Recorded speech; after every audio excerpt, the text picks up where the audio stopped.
Hello and welcome to the Computer Game Show. My name is David Turner. I'm here with Matt Murray, Hello. Sean Bell, Hello. and special guest this week, it's James Farley. Hello. New jokes. Yeah, borrowing jokes from last year, and the fact that we could do that should tell you something, James. Welcome back. We'd like to start the show by thanking our Patreon producers this month. They are Aaron Patrick, the QuickBooks chap, Simon Nelson, Moomin Biscuit, Trans Rights to Human Rights, Dave Ernsberger, Colin Brown, Gasman, Rocketman76, Smooth Monkey, John Tempelli, Jackie Sniper, Sam Hickton, Thomas, Tom S, Stan, Philip with an F, Cutty, Steve Lee, Teenage Mutant Ninja Turtle Man, Jack Oven, Grey Dragon Claw, Ramalaptar, Colin the Car Wanker Smith, Lee Keybottom, Mock Turtle Soup, My Dog Skip, Dean, and Steve the Nuke Littler. They went full Nels, and we thank them so much for supporting the show. You keep us going. I want to stop, to be honest with you, but you guys are keeping it going. Money is too good. The money is too good to stop. And remember, if you cancel your subscriptions, we will stop. We will bloody stop. There's no money in it. There's no reason to do any of this. That's the problem. We don't even like each other anymore. Patreon.com. I remember when we were recording this and not earning any money from it, and we said, we just do it because it's an excuse to talk to some of our best friends once a week. Like, it forces us to, that's gone out the window. Patreon.com/TCGS. If you would like us to continue the show, different tiers there. We released a stream on Saturday night. Thank you so much for that, Sean and Matt, taking control of that. I felt awful. So we had visitors that were originally planned for the Friday when I booked it into our diary, which suddenly changed to the Saturday. So I couldn't make it. And turns out I couldn't make it anyway because I was insanely ill over the weekend. But you streamed. What did you stream? Yes, Far Cry. Was it New Dawn? New Dawn, yeah. Yeah. It was like good. A lot of fun. I mean, we had the game itself, up and down, but we had fun, didn't we, Sean? We did. We had some capers. We had some adventures trying to. Fell down some holes. Yeah, that was a good one. You got eaten by a crocodile. That was funny. It was great. Flipped a car. That was good. That's on demand if you're on the right tier, patreon.com/TCGS. But there are different tiers there. We're recording a bonus show this week, so you'll find out all about how Matt got on in the cube. I'm quite looking forward to that tale, Matt. Yeah. Okay, before we get on to feedback, James, you've been away. Yeah. Before we get onto your feedback, I do want to ask you a question, mate, because you've been a bad boy, haven't you? You've been a bad boy. I made a tiny mistake. Yeah. There was a little error in judgment. What were you doing? I mean, I was driving a little bit too fast in the city. Go on. Yeah, in the city. In the city, okay. Yeah. Right. You think that's cool, do you? Speeding. Speeding's cool, is it? Not Is the this time. cool? Yeah. Innocent pedestrians out there, and Actually, you're James, I do think you think it's cool because you sent us the letter that you received. And for those of you that don't know, in Germany, when you get a fine for speeding, you don't get a picture of your car like you do in the UK. You somehow, quite amazingly, get a photo of you in the driver's seat. So what you were doing at that time.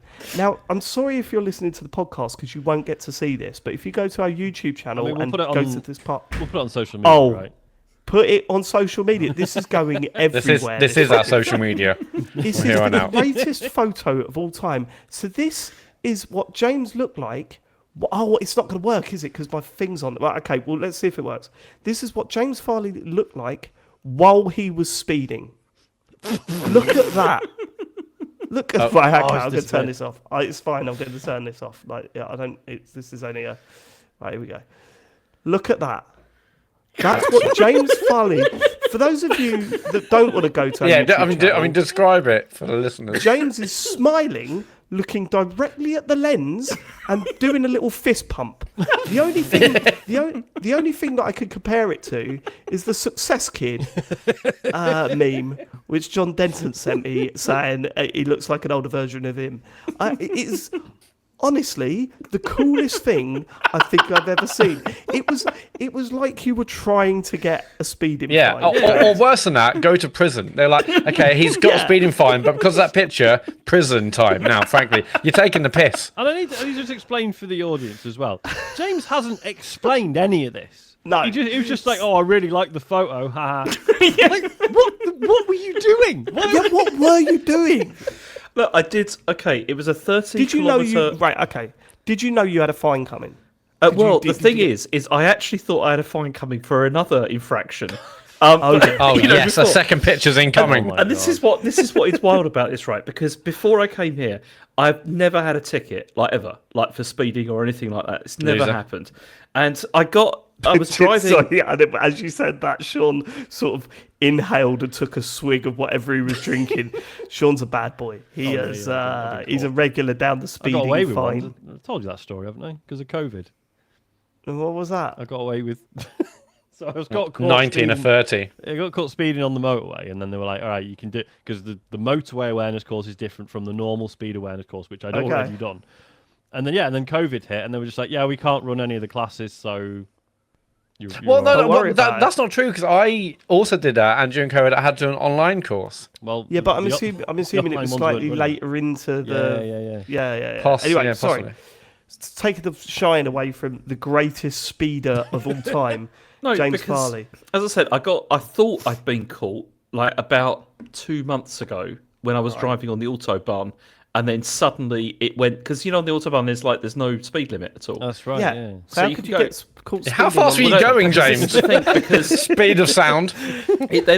then what happened was there was like roadworks or whatever, and it went and like suddenly it went down to like You crashed through the barrier. Yeah. No, Did you do a jump? When you Barrel say roll. suddenly, do you mean there was plenty of warning signs Yeah. from a distance? no, that's the thing. There was not. I mean, you're going to dispute that. Well, because I that's think- what happens. I think the German government will probably dispute it as well. They don't they? don't do warning signs. You don't get it, Sean. Yeah. They don't do They're all warning in signs. German. There were- no, Can't there was- possibly read them. there was a warning sign, but the problem was there was a truck that was in like on the right hand side, so Right. I couldn't slow Blocking down the and pull one in. single see. sign to say, "Hang on, speed No, limit so coming." I couldn't pull in to like slow down in time, and then so I was like slowing down as much as I could. But I mean, I'd gone down from like what was it? What was I doing? It's about 150 or something like that, down to like What car have you got, James? no. This is What? I know it's kilometres, but it's fucking kilometers. hell. Yeah. What's that in? You got a Lambo. 150 kph in miles per hour. I can't remember what it is. It's Like 93. 90? I was Okay. doing 93. Fucking right? hell. 90 tops. Still, No, you have to seriously because everyone's doing it. Everyone's going like these crazy it's more And if everyone dangerous jumps to off a drive cliff- slowly, James. That's the thing. yeah. Hasn't that been proven to be bullshit? So Oh, anyway- no, we're going to get so much feedback. Oh, God. So anyway, I had to slow down very quickly, to like the required speed, Handbrake turn. and like I couldn't like pull in because there was a massive truck there, and then I just kept going, and then I saw a flash, and I thought, okay, that's it, I'm done. This is what's happened. But fingers crossed, so far I haven't heard back from that one yet.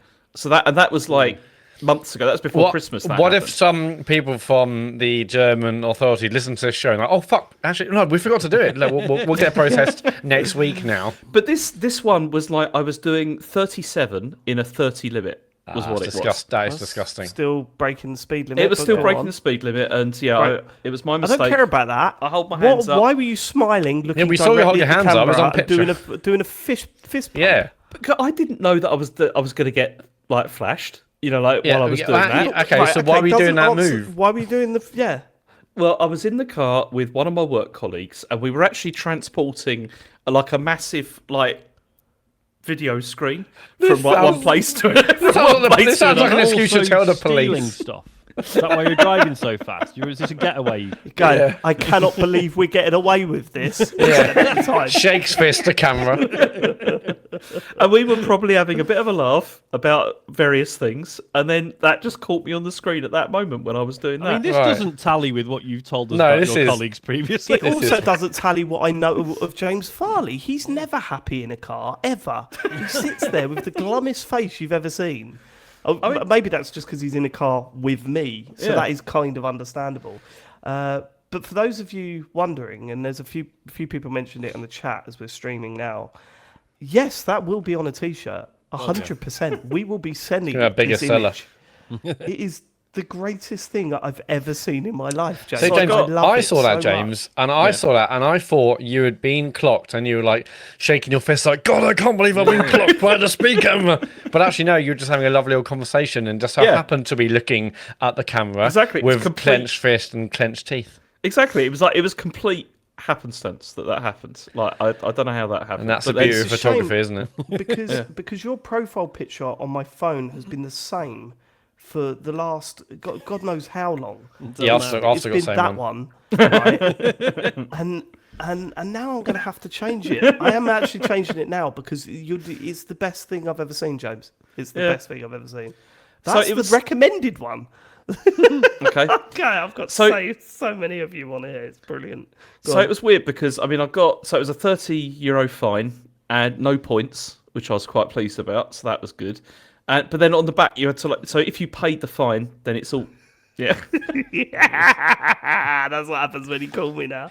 That is wonderful. Yeah, if you That pay the is fine, wonderful. it's all over. It's all there's no follow up. Although this is what's interesting because one of my other colleagues was driving in what was formerly East Germany, and he got caught like doing this, and then he had to write a whole confession, like an apology, for like doing it, admitting guilt. And so I didn't have to do that. So I would love to. Maybe we should write one anyway, James. Like, if you had to, As you know. can see from the photo, I look very sad. Yes, I've got a lot of remorse about this. See, that's the thing. I could have disputed this, and then you go to court, and I'm just imagining well, going you to should court do with that.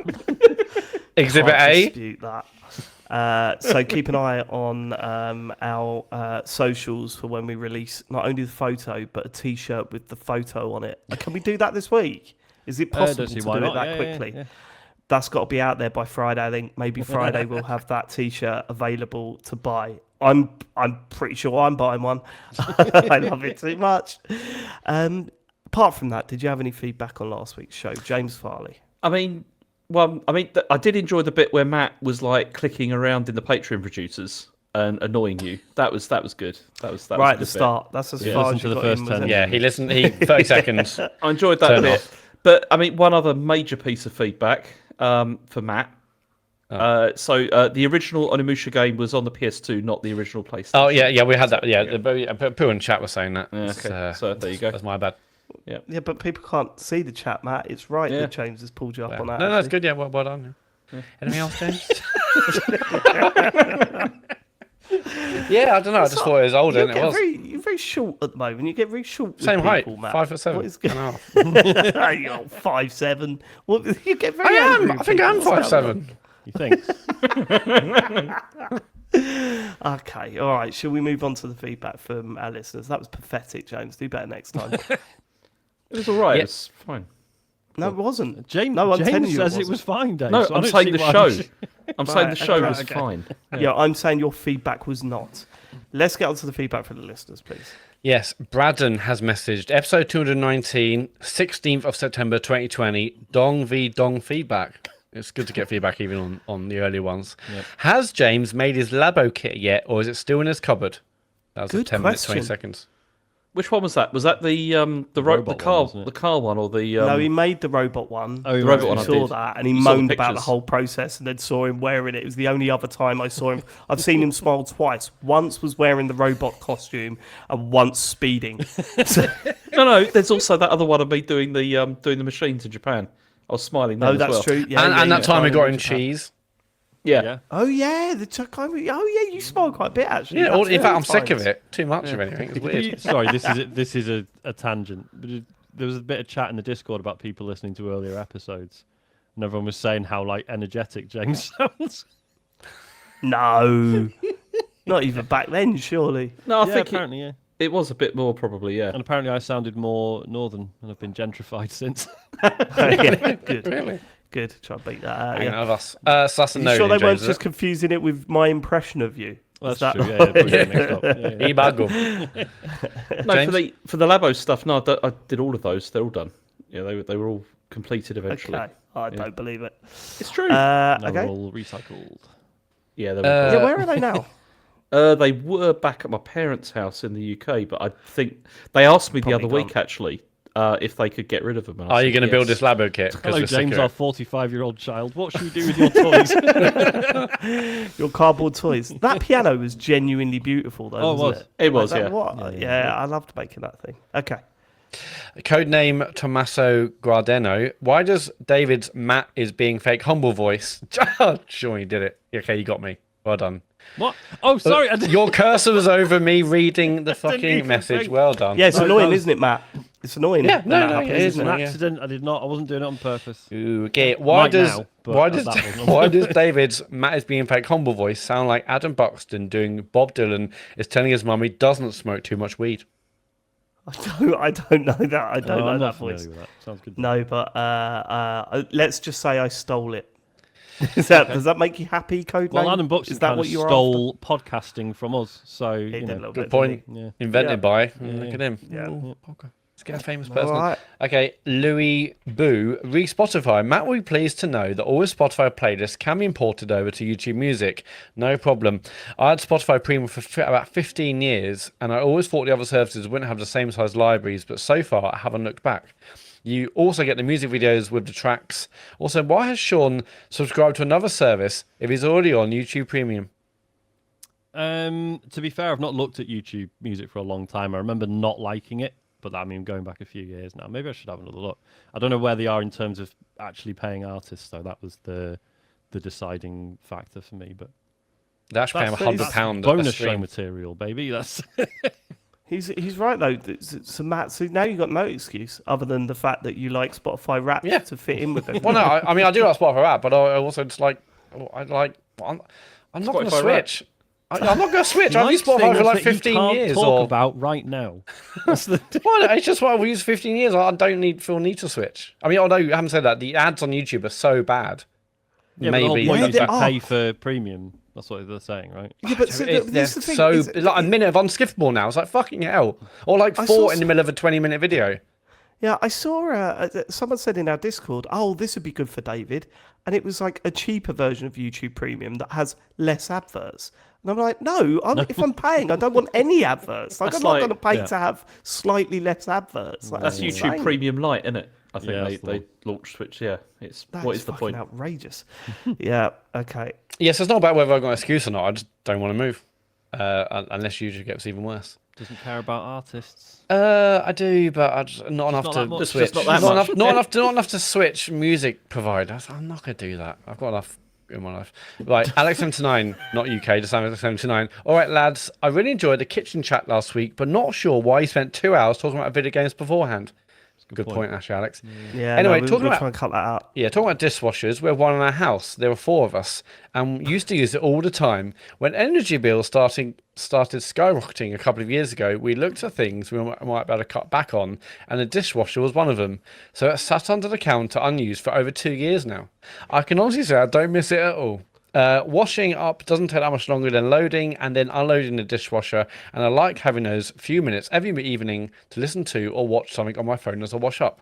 Now, I've since found out that the amount of hot water used to wash up using a dishwasher actually makes more economic sense.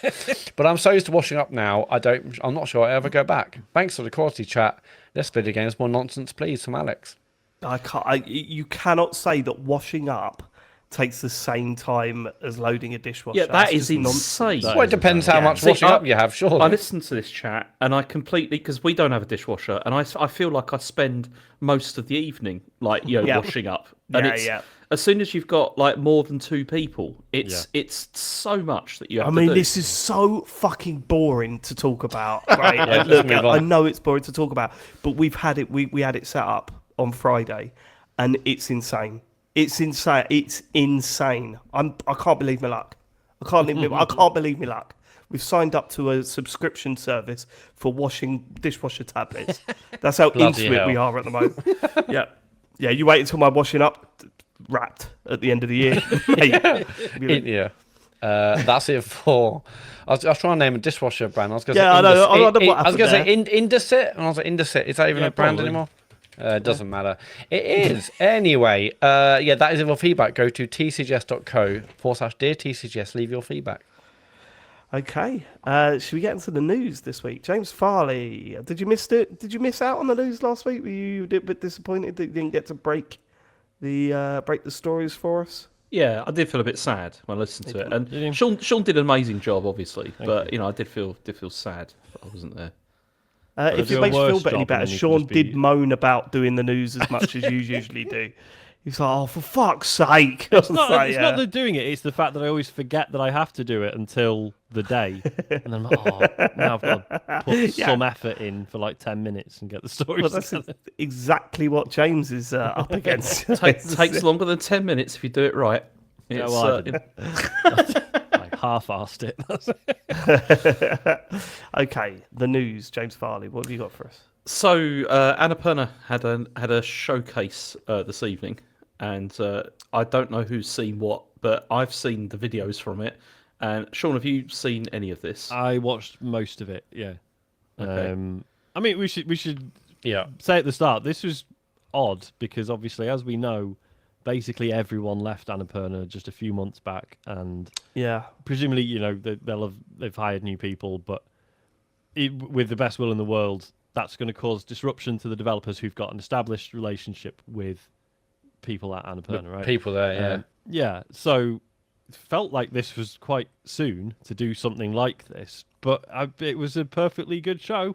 Yeah, welcome. I mean, it's only 20 minutes. I yeah. also watched it, and I thought it was great. It probably wasn't like incredibly like wall to wall bangers, but loads to look forward to. I think. Yeah, I mean, there's plenty of stuff we already knew about. Wheel World still looks really cool. I'm still not entirely clear on like what it is, other than cycling around. Well, it's like a cycling open worldy sort of thing, right? Yeah. Yeah, But I'm in into like it the either first, way. It's just in the first reveal, I guess maybe it was an Xbox thing. In that trailer, it seemed more wacky because there was like a bike which it was like a dog or a human. Yeah. It was like and a I was hot like, what dog is? bike, wasn't it, Yeah, as well? what was this kind? But in this, there's like a bit of a story. There's an interview with a developer, and it feels much more. Well, serious is the wrong word, but much more kind of thoughtful about Grounded. about what it means to have a bike and explore and seeing landscapes from different viewpoints. And I was going to say one thing that was really cool in this trailer was like there were certain sections where, so going through sort of certain bits of the environment, like the camera was like pulling like way out like behind, so the bike was like maybe 2 inches wide on the screen. And it was just about the vastness of the environment around it. I thought that was quite nice. Oh, so in the trailer I saw that, and there's like one bit in the trailer where it's basically almost like side on, and it's like the cityscape looked amazing. But I was like, that I can't be in game because how will you even know where you're going? But maybe there were on rails bits. I wasn't sure, but if that's just the trailer looking cool, but I'm much more interested now. It feels a little bit less like it's just funny, weird bikes. And like the stories behind it seem really nice. So. Yeah, I like the look of this. I mean, and then the next thing the show showed was the Wander Stop, which I don't know what this is. I think you'll like this, James, because it's because it's a sort of slightly cynical take on like cozy farming sims. Oh, really? Okay, yeah, probably I will. Yeah, but is it a cynical take on cozy farming sims that makes you do cozy farming though? Because this is it, and this is what we don't fully know yet. I'm Right. interested. There is a demo on Steam which I need to have a go on, but it's because it's the setup is like so many farming sims are like, oh, you had a job in the city and now you've moved out to the country and you're healing by running a farm. And this is like it's a sort of fantasy setting where you're playing as this woman who was like a soldier and now she's gone away to run a little like a tea shop or something. But it's about the fact that she's still like thinking about, like, she's traumatized by the battle she's seen, right? And she's sort of flitting between like, oh, am I traumatized by this, or do I actually still want to be out killing? Why am I running a fucking tea shop? Sort of. This is an idea that I had for a Call of Duty campaign years ago. Like, genuinely, I'm not fucking about. Genuinely, I was like, wouldn't it be wicked if there was scenes cut from someone's soldier's home life where they're suffering from what they had to deal with, and then interspersed with what they had to deal with. I wanted to see that, but maybe a little bit too much for the Call of Duty audience. Because this is from Davey, is it Redden? I can't remember. Yeah, it says it's the Stanley Parable. Yeah, Stanley Parable guy, and basically he's saying it's about the fact that he experienced like really extreme burnout, and then in his recovery from that he realised it's not just like, oh, well, cool, I'll just stop doing stuff and I'll just rest and then I'll recover. It's like, no, you have to be like an active participant in your recovery, right? And it's so apparently it's kind of about that. It sounds really interesting. I'm really excited about it. I mean, it's out in like a few weeks. We are, 11th now March, made me interested, Sean, because I watched the trailer. I was like, this does nothing for me, but this does now sound more interesting. Well, yeah, because I don't know if it's going to be like a complete sort of bait and switch, like, haha, it looks like a cozy game, and it's actually going to be quite, I don't know, sort of quite severe in its message or its themes, but.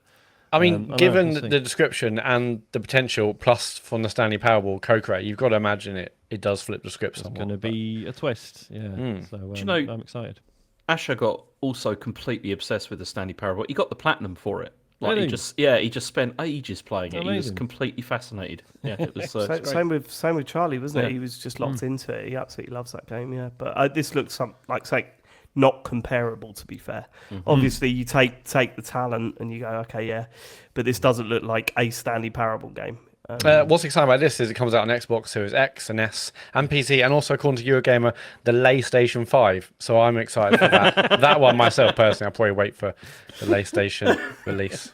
Should say also part of the team is C418, the guy who did all the Minecraft music, which is still brilliant.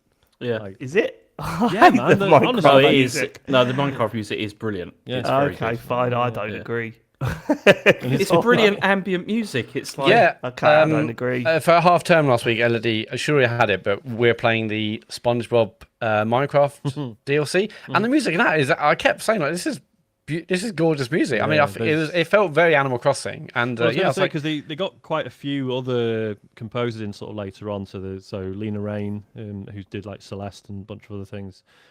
She's on there, and I think there's one of the Final Fantasy composers did some stuff for it as well. Yeah, but yeah, loads of really beautiful sort of ambient stuff. Really nice. All right. Next we had Skin Deep. Which I don't go into here.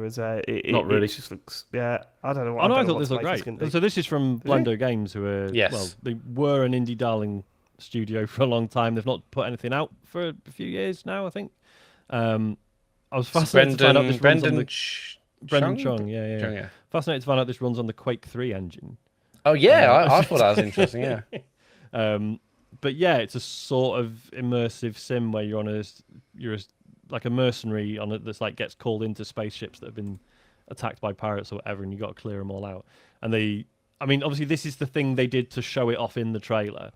But there's like a bit where they threw a banana peel down, and the security, like one of these pirates, like slipped up on it.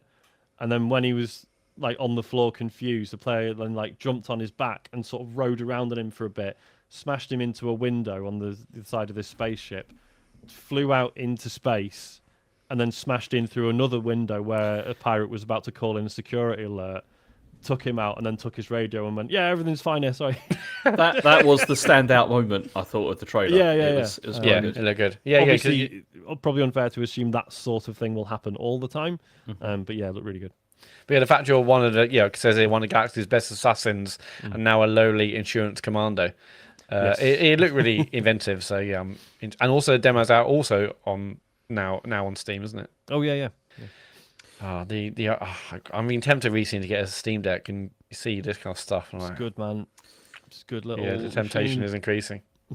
Okay. See, then the next game that they showed is the one that I think I was probably the most interested in, which was the Lush Foil photography. Yes, this looks amazing. Because I thought this looked fantastic. So seems to be that you go around these different locations around the world and you have to, you take photographs basically, but it just looks incredible. Never been good at taking photographs in games though. It makes you laugh. You look at there's like loads of always a thread in Rollmuck when it's got a good like photo mode or whatever, and you look at them and you go, wow, holy shit, what you've done here is incredible, and then you look at the stuff that I produce and it looks like I've taken a photo of my TV screen using a Nokia. But at least you know that, Dave, because there's a lot of people who maybe need telling Yeah. Shouldn't be But that's posting quite funny every as well. picture When you scroll through that thread, you're like, wow. You go, oh no, oh god, oh no. They've always got like less likes underneath them, and you think, oh god. But I no, thought this was looks great. So this, the guy who's making this solo dev, Matt Newell. So he did a few of these and just put them out for free, and they became well known as these just really cool tech demos. Basically, it was I think it was when Unreal Engine 4 had just come out, or maybe Because this looks like an Unreal Engine 5 game. It looks absolutely stunning. Yeah, so the free ones he did were just amazing, just to walk around. And there was sort of a game in that there was certain scenes where it'd be like, right, basically find this spot and like recreate sort of this photograph. But obviously the point is you take your own pictures and just enjoy walking around. So And it even includes Northern England as apparently as one of the places. Locale. Yeah. It looks great. It looks really. Yeah, I'm really excited about it. Although I was a bit annoyed because I remember when they announced this, and I was like, oh yeah, I'd really love to play the old ones that he did. They all got pulled from Steam. When this got announced because I think some of those locations are in this. But yes, I mean, photo modes in games, I would often just like take like a screenshot using like the standard capture things rather than set up filters, set up like focal lengths or f-stops, whatever. But this looks it just looks gorgeous and quite calming. So interesting to see what's like. Matt Newell, the developer, did say there are some like kind of tasks to do, but you can just ignore them and do what you want and explore and take pictures without having to follow that. But yeah, it looks really nice. Then we had Far Away, which is it's described here as an infinitely replayable, immersive cosmic game, and it doesn't look like it from the gameplay footage. I'll be honest with you. I mean, you see, this is the thing. I watched this and I thought this. I don't understand it, but I wouldn't have got that from what they've shown us. Is what I'm saying. Yeah, I mean, from watching the trailer, it's one of those things where I looked at it and I thought, I can appreciate that some people are going to really enjoy this. I don't think I would, but that doesn't mean there's anything. It didn't.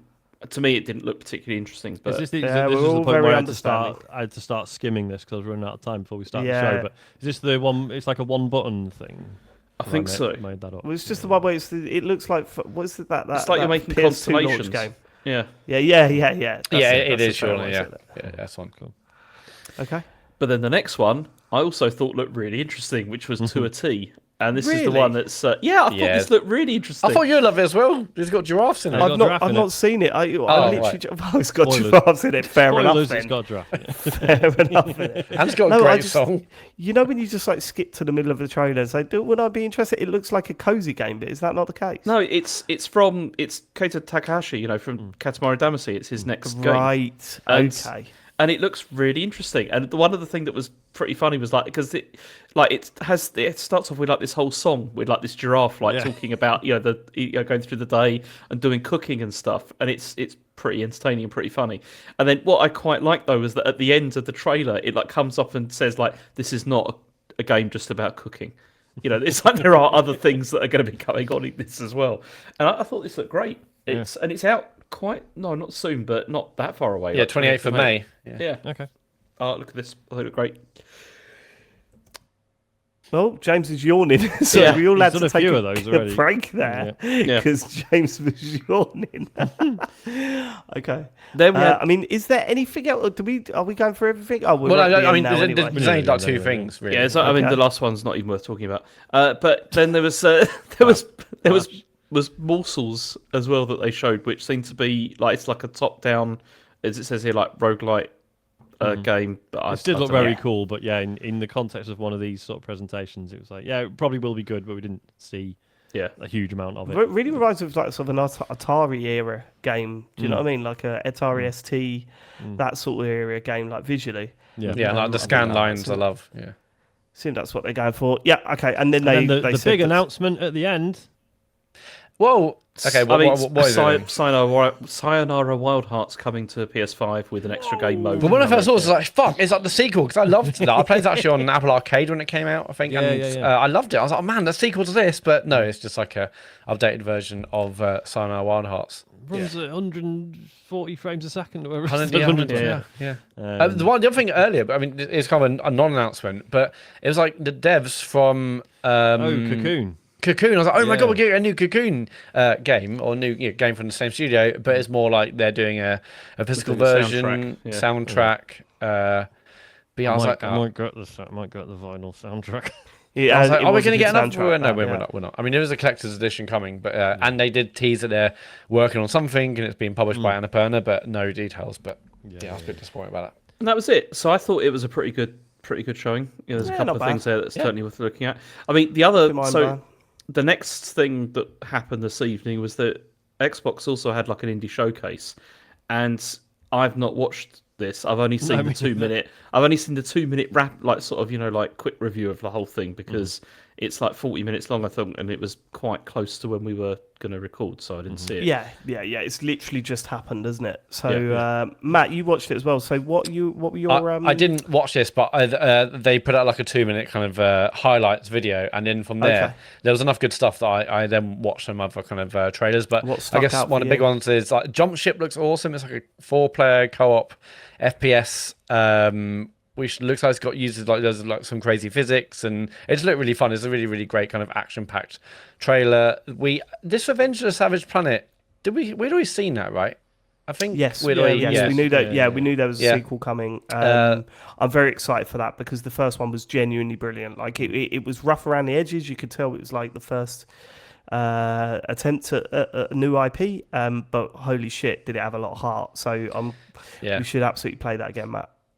Yeah, for sure. I mean, I know that they announced that that's coming to Xbox Game Pass. In fact, loads of these are obviously coming to Game Pass. They announced Moonlighter 2. Now, I didn't play Moonlighter, but obviously lots of people seem to love that. They announced that that's coming out this year to Game Pass. Blueprints, Sean's already talked about this in previous weeks. Looks amazing. That's out on April 10th. That's also Game Pass. The release date, so that was nice. Yeah.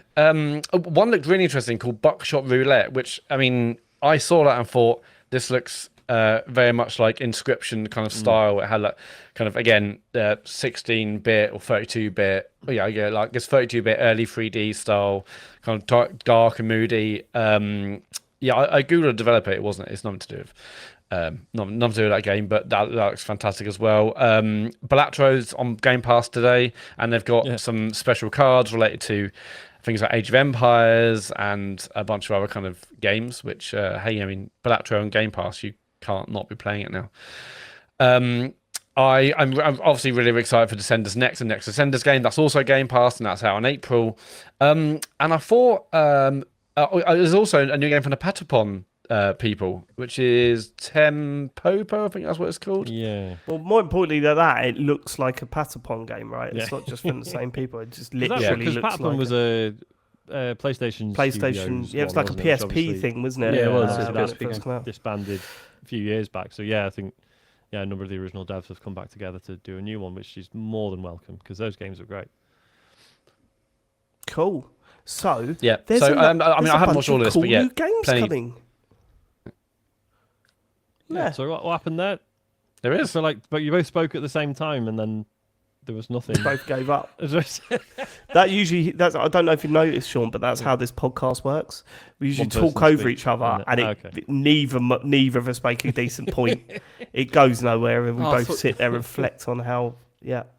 I thought you were talking about Lost Records. Yeah, just to feedback myself. Yeah, that Patapon like game is called Ratatan, not the one I mentioned. That's another game entirely.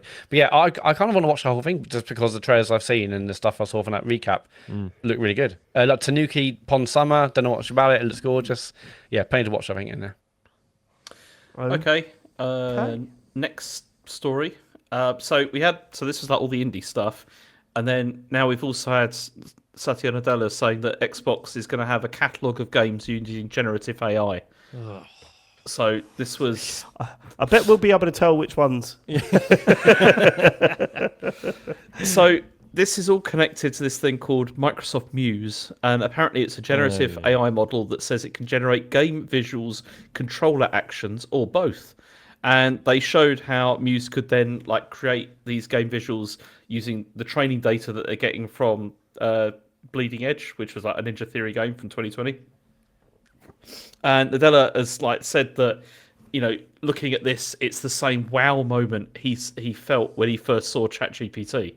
And I've got the quote here. He says, "It's very cool." A wow moment when you saw ChatGPT. You were like, "Oh, this is all clever." Sort of. He did. So it said, "It's very cool. One thing that we wanted to go after was using gameplay data. Can you actually generate games that are both consistent and then have the ability to generate the diversity of what that game represents and then are persistent to user mods, right?" So what this is, the cool thing is what I'm excited about is we're going to have a catalogue of games soon that we will start using these models, or we're going to train these models to generate and then start playing them. And he also said that Microsoft have said that Muse is going to radically change how we preserve and experience classic games in the future, and that the algorithm can be used to make older games compatible with like any device. That's the. I mean, where the fuck did they pull that from? I don't know, because there was a Eurogamer article where they were talking to this other guy who was saying that just sounds like complete bollocks. Yeah, that's I mean, because the main bulk of this has been misunderstood, because I think a lot of people saw it and initially read it as, oh, they're going to use AI to generate games. Whereas, well, to be fair, if they thought that, that's because VGC's headline seems to completely suggest that. Exactly, because there is that. It says that Xbox will have a catalogue of games using generative AI. Misleading. It's more. Not. Please don't think this is me defending it, but yeah, it's more that it's like by feeding it all this footage of people playing this one game, they can then do prompts for like, and what would happen if we put this element of a level here instead, and then it can generate that. But I don't see. I mean, I haven't seen any developers that are like, yeah, this will be useful. Like everyone's just like, no, this is still shit. Let's face it, developers and publishers and everyone wants to use AI because it is cheaper than paying a person to do it. Well, hang on. I don't think that's necessarily the case. But no. They don't, because they can't copyright that stuff. Yeah. I know developers who are like, we're not using AI because once we do it's the murky water and you don't fully own the code, or you've already put this code into a public thing. Wait. What do you think I said then? I'm confused. You just said all developers want to use AI. Want to use AI because it's a cost-saving thing, right? I would assume the ones that are using it because it's a cost-saving thing. Is that not the case? Well, no, but I think the blanket statement that developers... I think it sounded like a blanket statement, and I don't think you meant it to. I think that's why we're talking sorry, did it sound like I was saying that all developers want to use AI? A little bit, yeah. No, what I'm saying is that the developers that are using AI are doing so because they want to save money. But also, I wouldn't say it's developers, it's publishers that want people to use AI. No, it will be developers as well, because they have a budget and there are situations where you think we cannot possibly afford in our budget to do something of that scope without having some sort of generative we've seen it with games where it's like, look, we need like a little square portrait of another person driving a car, and it's not really going to matter who they are. Okay, we'll use Gen AI, or like music, stuff like that, or placing trees and shit like that, right? However, there is definitely music. What do you mean with music? Games using AI generated music. I don't think that's been a thing yet. I'm just saying as an example, right? But would that be acceptable? I don't know if that would be acceptable, would it? Generative AI music in a video game when you should be paying someone to. I'm not saying it's defensible. I'm just saying I can see why a smaller team might be like, oh fuck, should we generate it? It's so confusing. Like, also, it's happening with voice acting already. Like that's 100%. Yeah, exactly. Yeah, and and what the thing that worries me the most, right, is that when you read stuff like this, the way I take it, my reaction to quotes like this from CEOs and stuff, is, oh, you think we're shit? Like you think we're thick and we won't notice any of this shit? You think that you're going to introduce AI into things and we're going to go, this is just as good. Whereas maybe I'm being naive, but I don't know. I think I'd be able to tell. I think that the shit ones, yeah, but I think also people forget that we've been using computers to generate stuff for years. It's just that now we're putting the term AI because that's what all the shareholders and the trends say. Everything is AI, whereas back in the day it's like, oh, it's bots. Now it's like AI bots, or but we forget that we've using computers to generate stuff for years, and it was been fine or saving money. Yeah, but bots is different though.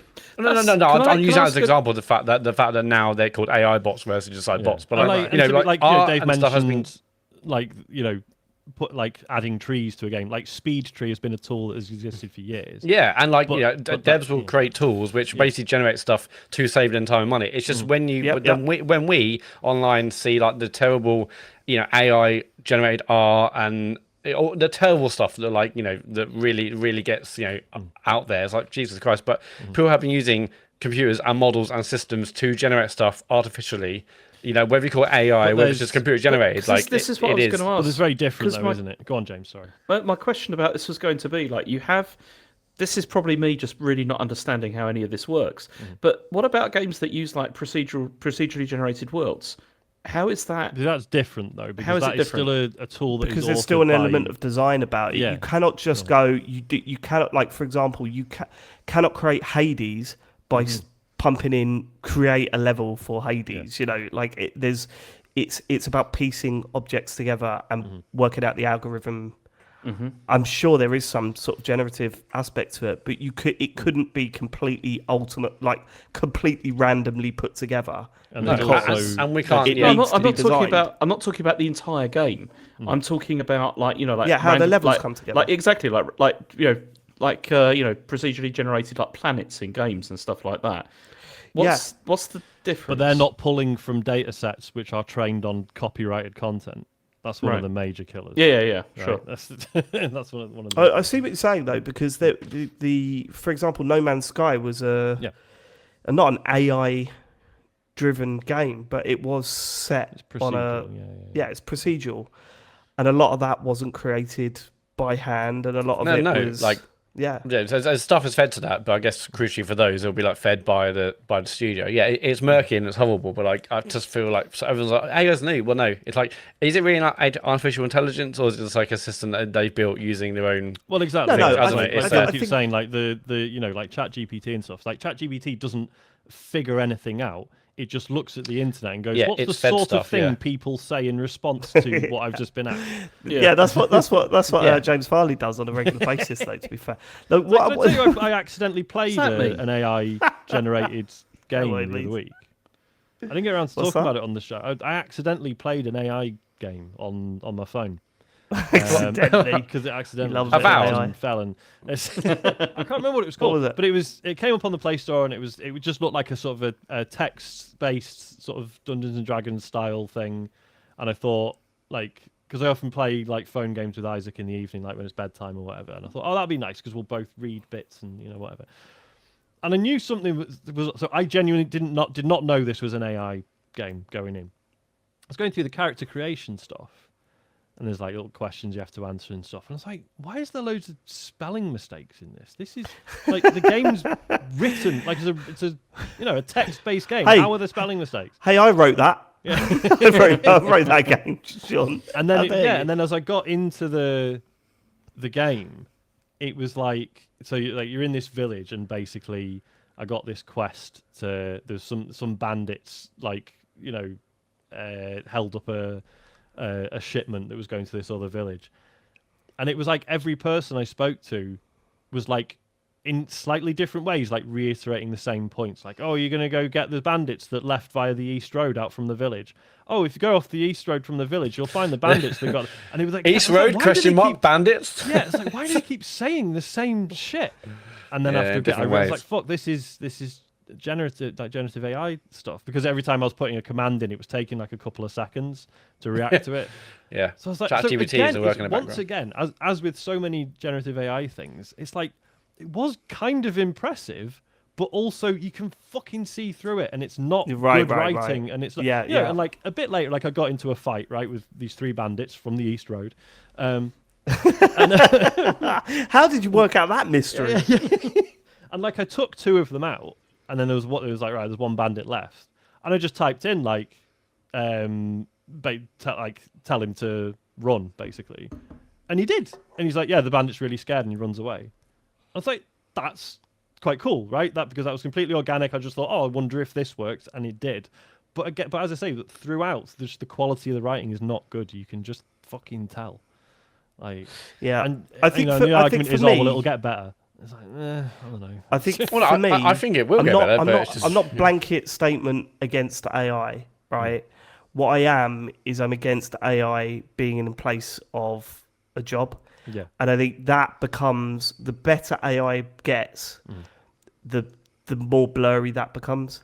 Where it's like, oh no, we haven't replaced a job to do this, but well, yeah, but you kind of have. Where's that line now? It's happening everywhere. Like people think, oh, I can get away with just using ChatGPT instead of hiring a writer for this. I mean, I'm not talking about games specifically, but it's just, hey, why would I hire a copywriter for this thing when I could just ChatGPT most of it, make some tiny amends, and you're there. But that there's a lot of creativity goes behind that, which isn't going to be captured currently as it stands with AI. But I think we'll get to a point, obviously, because these things improve, where It's it will the be supermarket indistinguishable. conundrum again. It's the supermarket thing again. Well, the whole I like talk smart about it all the tills time. or smart whatever. You kind of remember standing in a Sainsbury's or whatever, and looking down the row of people behind the tills at the front, and there was like 25 people there, and now there's 3, and then one person looking after 20 self-scan tills. It's fucking mad that just happened, and like that whole employment chain just went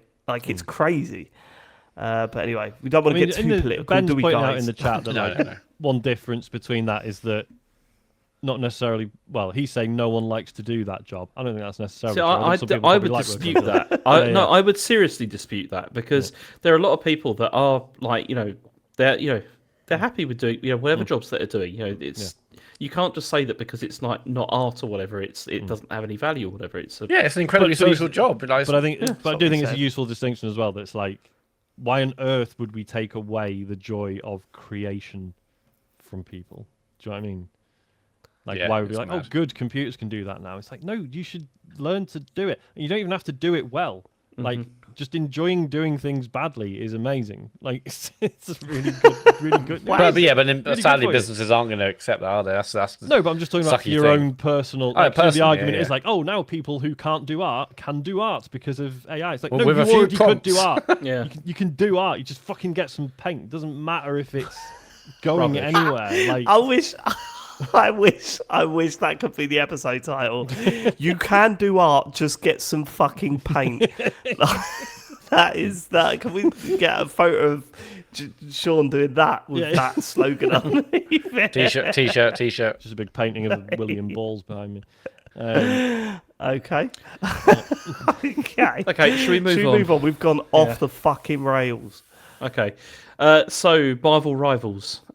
This was a wildly successful game. It seems to have been. It's loads of people have been playing it, and now the team that made it have been laid off.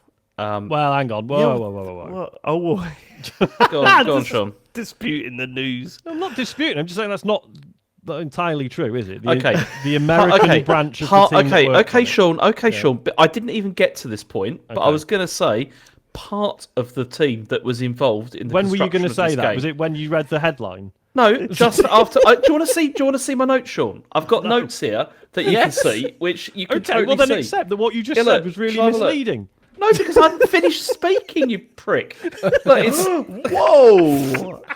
All right, James, calm down. We've all okay. Look, you can read it should there. Should we have a break? Should it's we take all there. 5 minutes? Then why did you say the team that made it have been laid off? Because this was the major. That's part what the of headline team, says. and that's what the headline says. And I was going to get to the next part. It says no. The headline says Marvel Rivals game director and others laid off. Yeah. And then we're going to get to the next part. You know this is all being recorded and people. I don't care. I literally don't care. Quite regularly, he does forget that regularly. Yeah. I wish I had AI to do news. Anyway, the director Thaddeus Sasser, he said, "This is such a weird industry. My stellar, talented team just helped deliver an incredibly successful new franchise in Marvel Rivals for NetEase Games, and were just laid off." And much of the team that are working on the game based in China, they're obviously still going. And other developers though in North America, including the level designer Gary McGee, appears to have been fired. He's gone.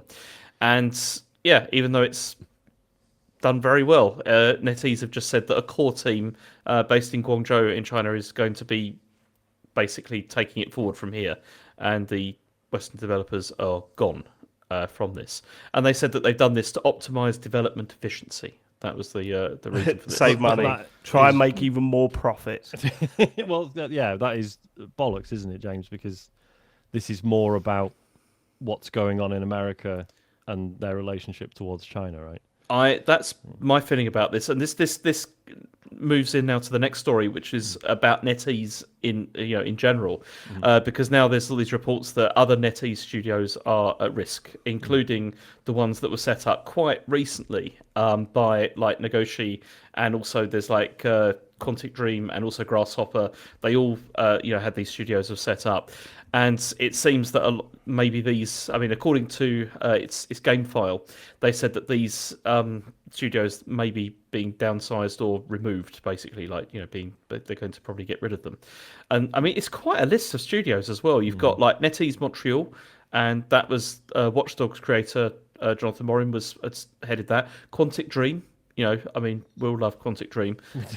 There's, they're another NetEase studio. I mean, Grasshopper. As I said, like Nagoshi Studio, which was the Yakuza originator, and yeah, it's a massive list of studios. But it seems that NetEase, although they deny this, seem to be like downscaling their operations abroad, outside of the country. My feeling about this is because they know that there's probably going to be greater scrutiny of Chinese companies in Western environments, so they're getting out now before that begins. And although that's just based on a hunch, that's not based on anything more than that, really. But yeah, Quantic Dream. I've not heard that name for a while. Well, they're making that Star Wars game, aren't they? That we saw. Star and Wars, Remember Star Wars? Yeah. Yeah. I was wonder it. if that's still going to come out. That was. I'm looking it up now. It's 2021 that was announced. God, And yeah, we're now 2025, and we've still just got a few screenshots to go on.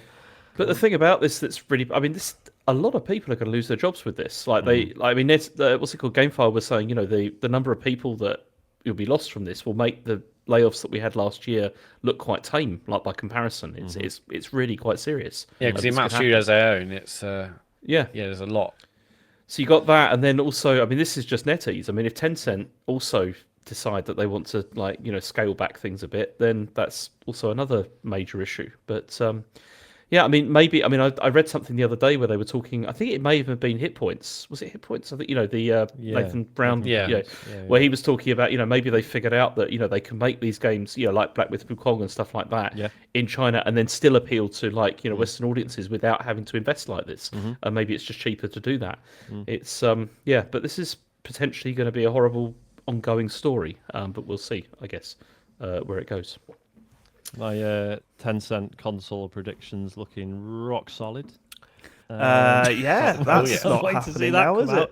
it? Especially because I was forced to specify that it would be global. That's right. Forced to at gunpoint. Yeah. Well, rightly so. Yeah, I'm feeling good.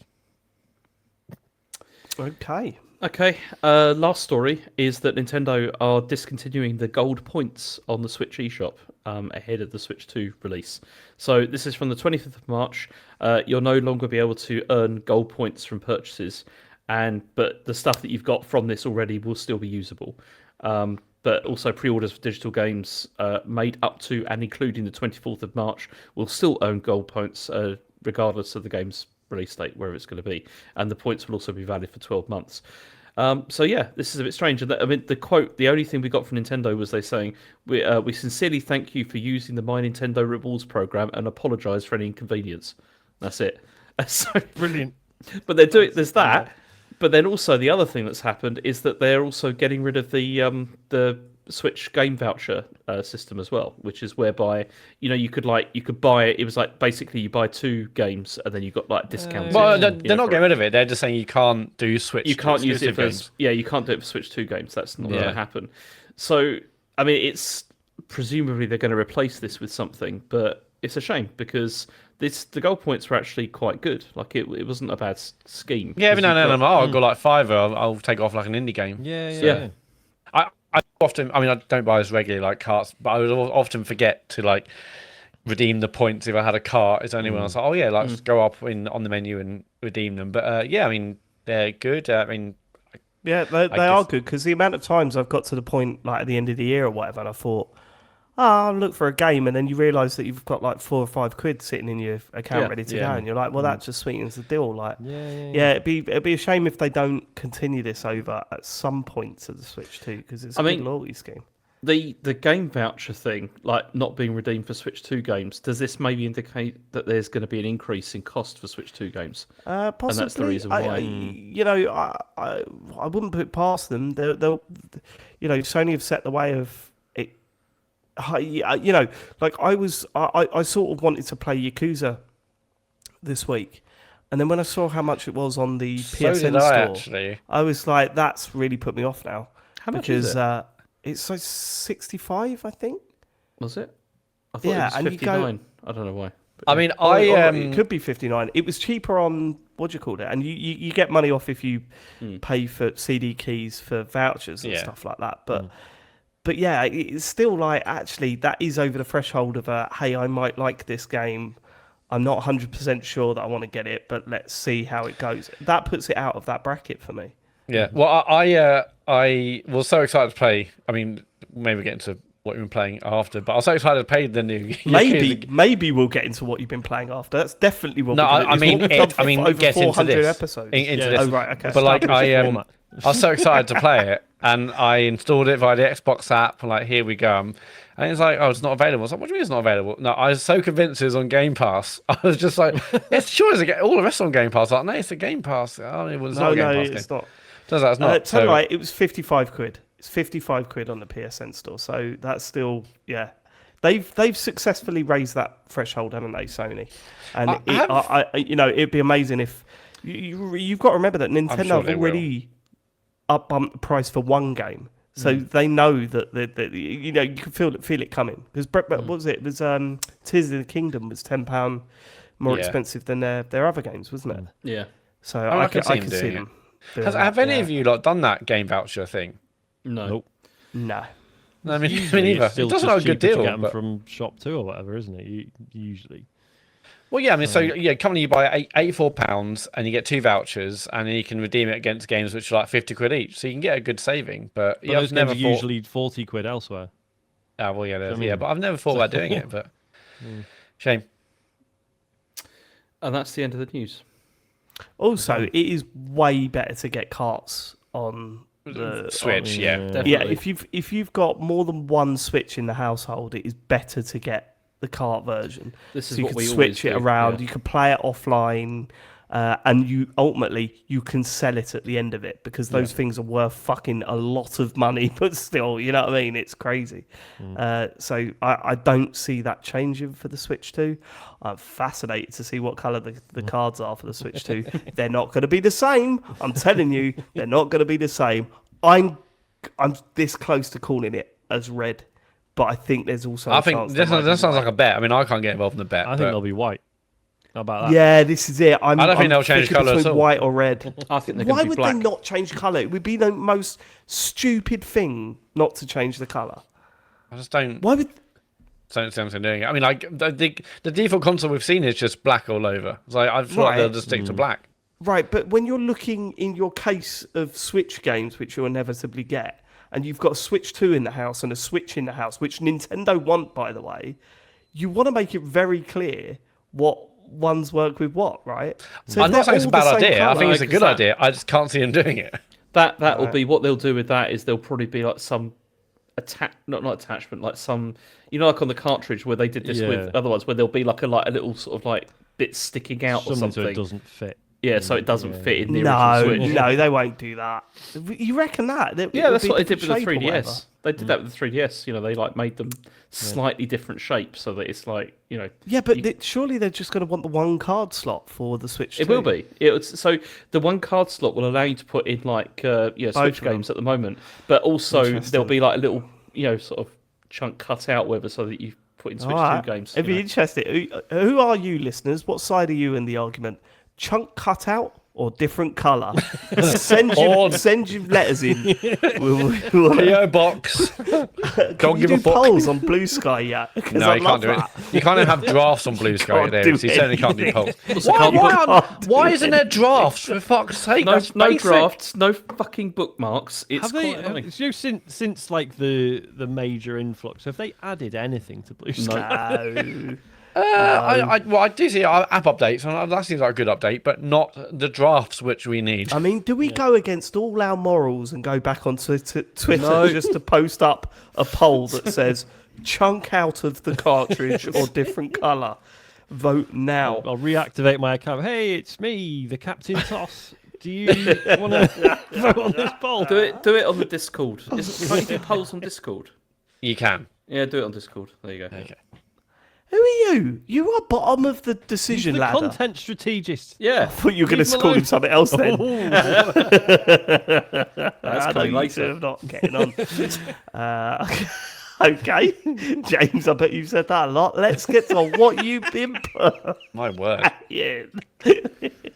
What you've been playing this week. Should we start with, right, there's two new games to talk about. There's Lost Records and there's Yakuza Like a Dragon. But the Yakuza bit is really short because I've Okay, let's do Lost none of Records it. then. So let's do Lost Records. Matt, you have Lost Records is the new narrative-driven game from Don't Nod, who created Life is Strange. They did Life is Strange 1, Life is Strange 2, so the better ones. And this was what I found wild was how close this was released to double exposure. It was only 3 months, 4 months They between them. actually delayed it partly because of that, That's didn't right. they? Yeah. Which you do get the feeling they must have a good relationship with Deck 9, even though they've taken their baby and ran with it. Really? Oh, have you heard different? I've not heard different. I don't necessarily because like Square Enix own Life is Strange and they gave it to another developer. I don't think there's necessarily any relationship there between Deck 9 and Don't Nod, okay. You'd have thought that they would have helped each other out. Yeah, I bet they would have done. I mean, at a minimum, Deck 9 will be fans of Don't Nod, right? Obviously. Oh yeah, without a shadow of a doubt.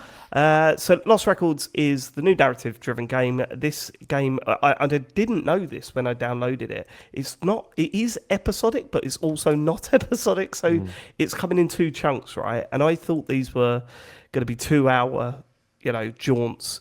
This is a big chunk of game. This is 7 hours of a narrative-driven story. It's called, the full title is Lost Records Bloom and Rage Tape 1. Tape 1 is called Bloom. So being a bit of a detective. And I don't know if you want to bet on this, Matt, tattoo bet, but I think episode 2 is going to be called Tape 2 Rage. Is what I'm thinking. I don't believe you, and I will tattoo something on my face. I'm so convinced I know.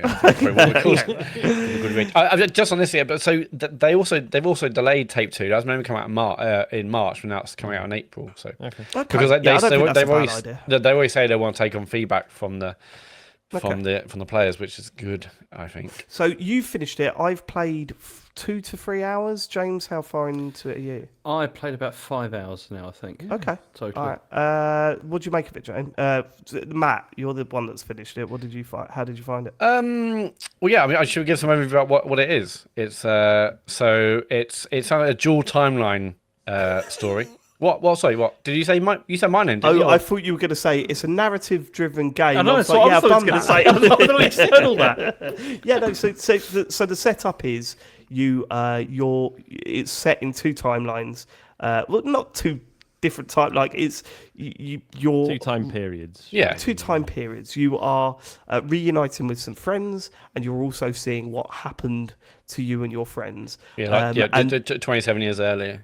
Yeah, and the sort of interesting thing that it adds to it is that you've always got in the 90s, where the portion of the game, you've got a camcorder with you, and you can just you can whip it out pretty much whenever you want and just film stuff, and you could create little home movies. And seriously, the visual effect of that is really fucking good. Like, it looks great when you look watching the footage that you film through the camera and stuff like that. Yeah, But I think that's the sort of like, hey, look, you could do this while this is going on. That's the sort of what do you call that? nostalgia. What would you call that? No, that's the sort of, hey, all right, the little sort of, all right, have a look at that. Get the camera out. Look at that. That's good, isn't it? I don't know what you're trying to say. I think I've perfectly Okay, cool. described that. Matt, to be honest Yeah, with you. so yeah, It's actually a concept beyond words, Matt. Actually. it's just emotions. But yeah, you start off in like 1995. You play as someone called Swan, and as you're doing stuff in 1995, and then yeah, you're also adult Swan 27 years later, and you're meeting up with the girls that you spend 1995 with essentially, and Swan is like a awkward kind of nerdy 16-year-old. I think she's moving out of where she lives in some part of America to Canada, and then something like she gets harassed, and then she meets his other three girls, Autumn, Nora, and Kat. Yeah, that's the one. And from there, they have like a close friendship and a bond, and it kind of flips between there and then them also meeting up 27 years later because something clearly bad happened. Because they keep discussing something bad happened. But when you're in 1995, you're kind of gradually learning what that bad thing is. And I have lots of things to say about this, but just to start off is that it never truly gets there in terms of the story. You are playing this game. I've played 7 hours of tape 1, and they're constantly like, oh, that thing that happened, and 7 hours in, like, there's something happens at the end. 3 hours in, and this that's is what I irritating was the going shit to out of me. say. I was 5 hours in, and I'm still thinking, what is the bad thing? Well, I mean, when you finish finish it, James going, yeah. it's so incredibly annoying that there are people that know what happened in those scenes set in present times.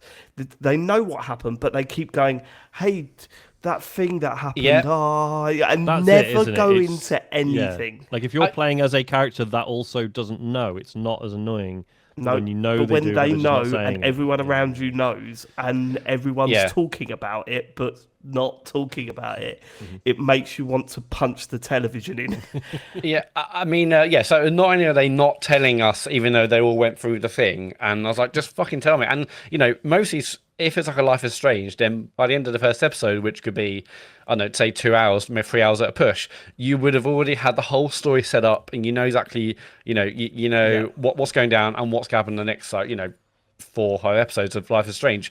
But this, play for 7 hours, and there is something happens at the end to but still we're still basically trying to work out what the hell happened, and that's just awkward. It just feels awkward. And there's another bit later on where, oh no, I won't say it, it's a bit of a spoiler. Anyway, I was just like, just do the thing, and we can all find out what's happening, rather than just like, oh well, shall we? No, let's not. Because I was looking on Metacritic and I saw there's some people like, oh, it doesn't really come to a satisfying conclusion. I was like, yeah, dipshit, it's part 1.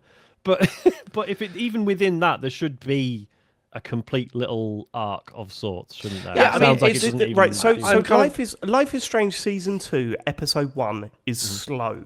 It's really slow. You walk around the house for ages. You talk to people. You get your dad a wrench. It is very slow. It's 2 hours long.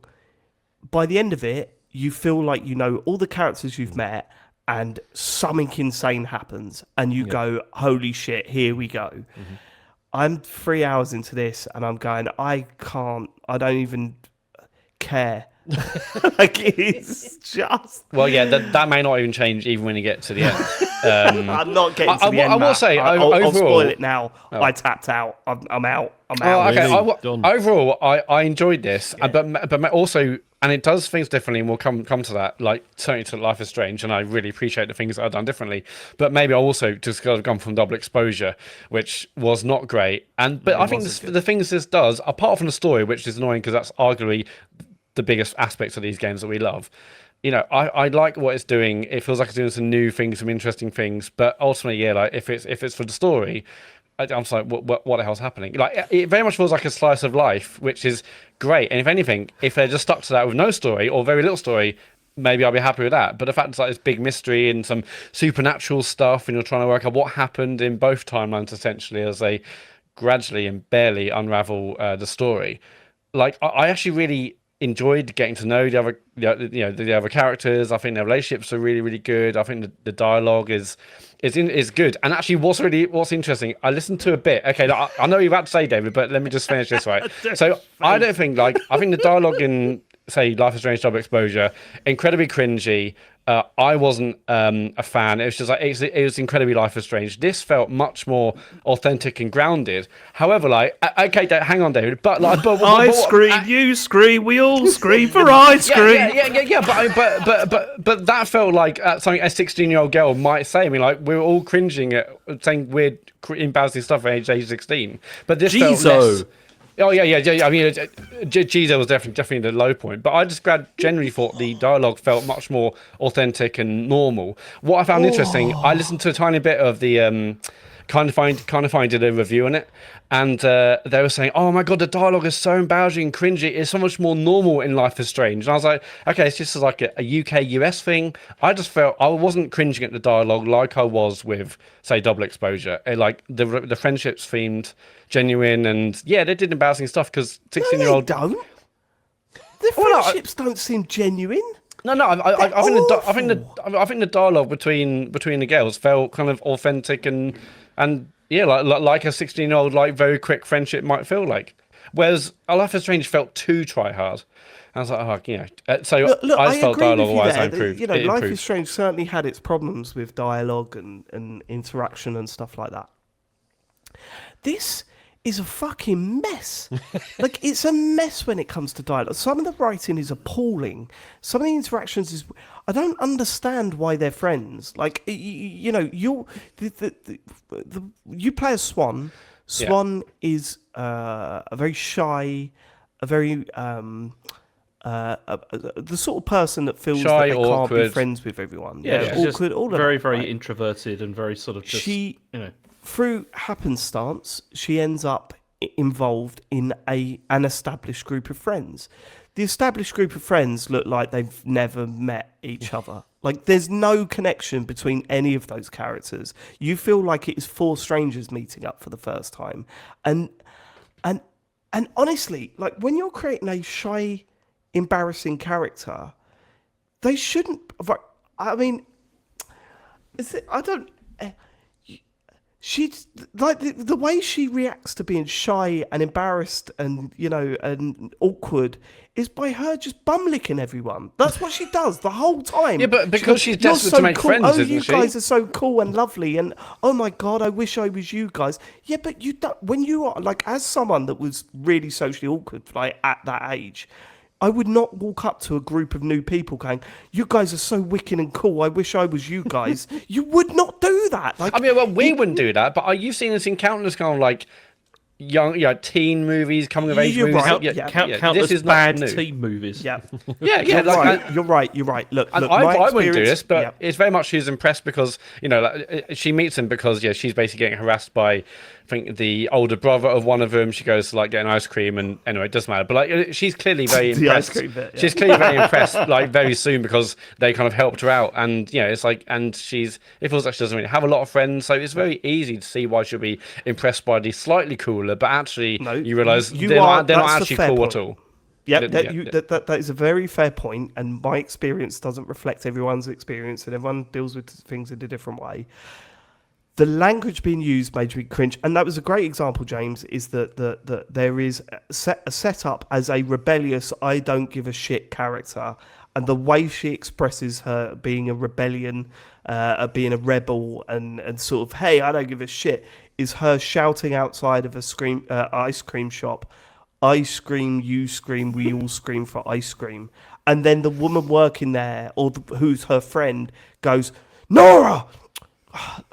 What? There's no one about. There's no one there. Said anything There's literally offensive. no one there. It was so. It made me want to throw up in my lap. I was so. The thing is, out by right? it. Is you see, I agree with a lot of David because we've been chatting about this as like over the last couple of days because I've.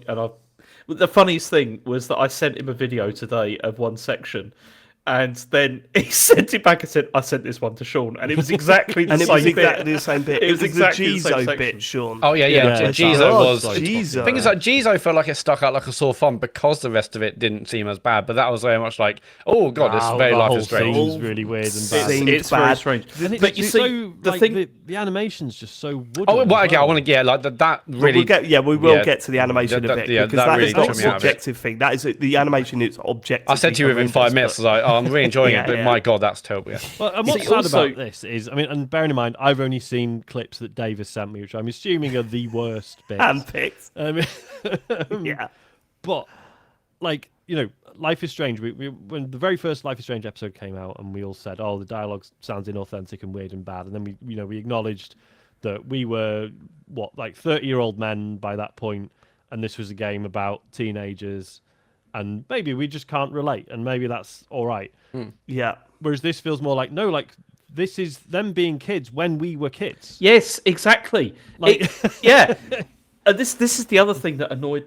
Honestly, okay. No, hold on. When we were kids, James, not when you were kids. Fuck off. There was a good 20 years difference. I mean, I've got to say, you right. were still on rations, lad.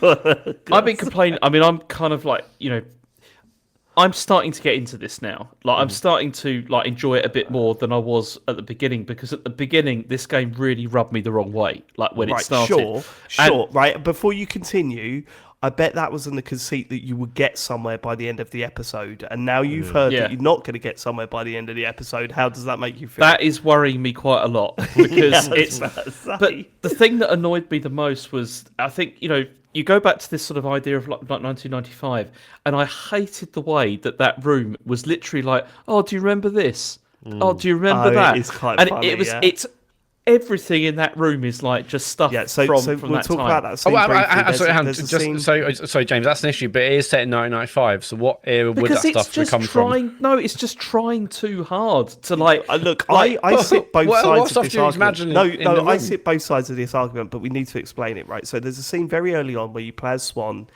in her bedroom as a child in the 90s, and everything in her room is. I totally agree with James that it is like, look at this thing from the 90s. Look at that. Look, videotapes. I can't find a tape. Oh, the tape's in the wrong case. Oh, what's that over there? Oh, it's a one troll. Of those pin things that you put your face in, and a troll. Oh, yeah. And a magic eye book. A magic eye look, book under there's the bed there's a Tamagotchi on the desk. It's just like, for fuck's sake. It's just. But at the same time, I had all those things in my bedroom. Yes, like in the because it was 90s. 1995. Not Yeah. inaccurate, but yeah. Yeah. I see both sides of the argument. I totally see what you're complaining about, James. I totally understand what Matt's saying as well. Just because also, I do have all those I think things. it was that. Yeah. It was that combined with also, I didn't think that the voice acting for the younger version of Swan is particularly good, and also the dialogue. In what way? Is, Sorry, the quality of the recording. What are we discussing here? The script is bad. Like the stuff, I mean, I love cats. We talked about 4 different things there, right? So you're saying the performance of the voice acting isn't good enough. Yeah. I didn't particularly dislike the voice acting performance. I didn't like the script at all. Some of the script stuff is bad. The constant referring to the cat throughout is.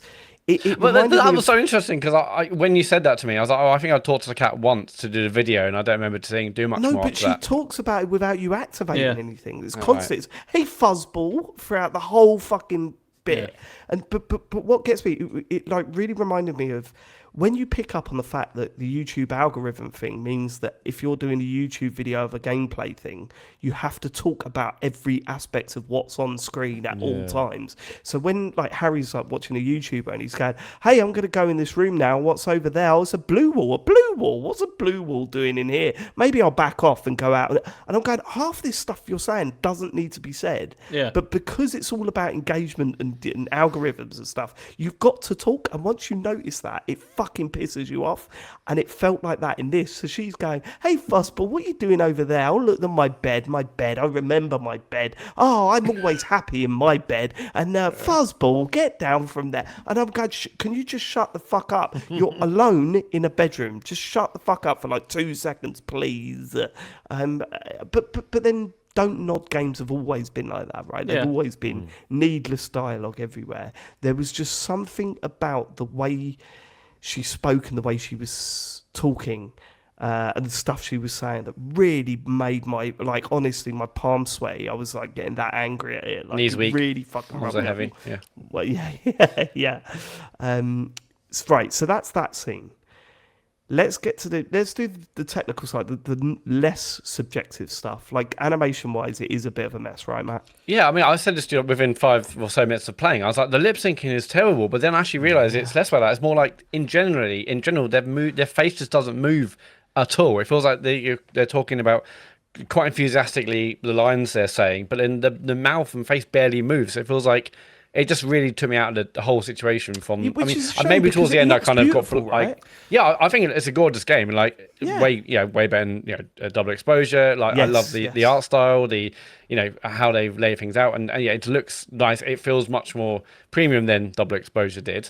But yeah, it's like the lack of, I don't know, maybe I want more kind of exaggerated animations, but it just felt like the words are coming out enthusiastically and the person's face and mouth were barely moving, and it really took me out of the situation. There's also, I don't know if you guys have got this as well, but there's like the pop-in as well. Like, well, yeah, I mean, but that's like always classic, been that's always been a problem with these games, where what it is, they're trying to do those quick cuts to the next scene and stuff, but it doesn't load all the textures straight away, so there's a bit of a delay with that shit. Yeah, I just found it particularly noticeable in this one, compared with the other ones, and also like even like frame dropping as well. Like when like zooming, like when you're like panning the camera like across stuff, sometimes it like sort of starts hitching. And things, which is a bit weird. Yeah, I think technically it is a bit of a mess. I think I can deal with all that stuff if I'm enjoying A, the story, and B, the performance and writing. And I'm enjoying neither of those things. So I got to the scene where you're in the garage and filming them, record a song. Yeah. I hated it. Like, I hated their attempt at a crap band. I understand they're supposed to be a crap band, but it was just even worse than what I thought it was going to be. Do you know what I was most disappointed about with that scene? Is, there's that bit where they're like, you can play the drums. And I was like, yes. Okay. Maybe there's going to be like a rhythm action sort of thing going on here. And it's not. It's one of those keyboards where you just had to press a button and make it like do like a beat. That was really disappointing. Yeah, I just I hated it. And I said to myself, I'm playing a game at the moment with some of the best writing I've seen in ages.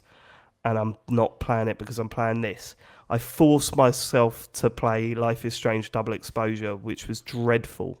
And I'm not going to force myself to go through this. So I just made a conscious decision.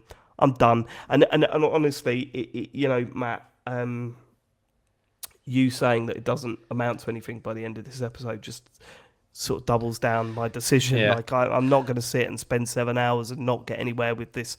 Hey, remember what we did? Yeah, but we don't talk about it. Oh, do you think someone knows? We don't know what that is yet.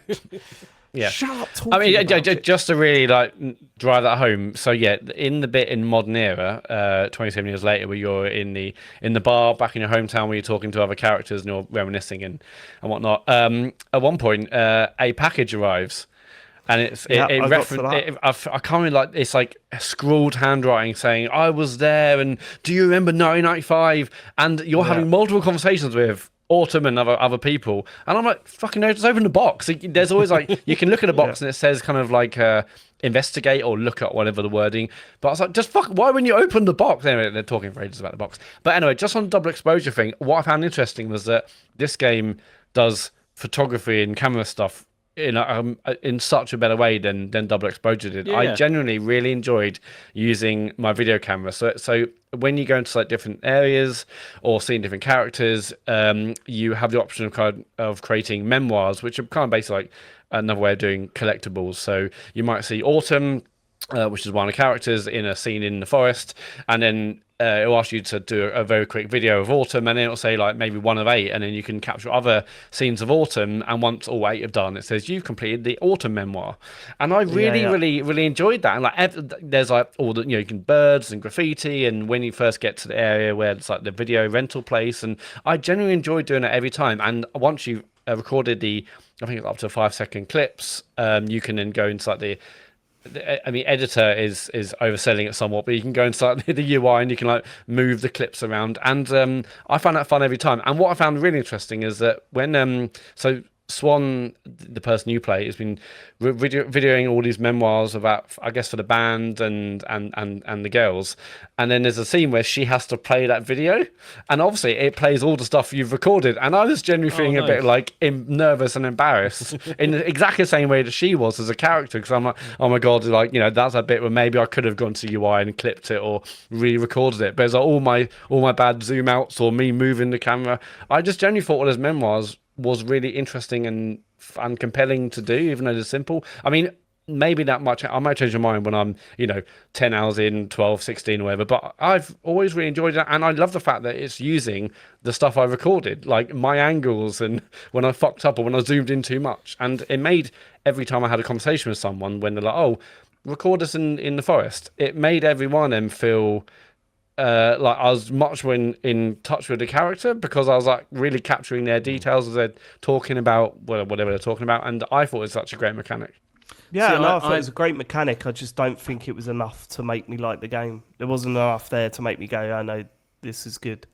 See, the thing is, I mean, I really agree with you, Matt, about that, because I really started to get into that actually as I got further into it, because especially like when you watch them back and it's got like the whole like film grain kind of like look to it, and it looks great.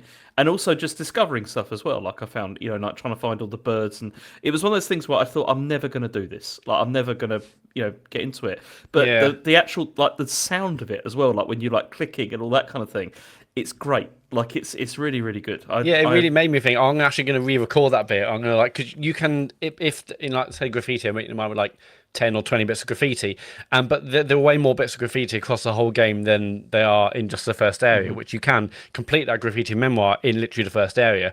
But as I was seeing other bits, I'm like, I'll record that and maybe I'll switch out the memoir and update it and change the angle. And I was almost doing like panning shots of the characters as they were talking. I was like experimenting with angles towards the end, and it generally brought me closer to the characters, because I wasn't just listening. I was actually like trying to capture it. See, as I said, I was starting to get into this, but now I'm really worried that if it doesn't come to anything, that's a shame, because it did feel. Because see, I've played this in bits as well. Like I've not sat down and just played through the entire thing, and so it hasn't annoyed me so much, if you know what I mean. I think maybe because of that.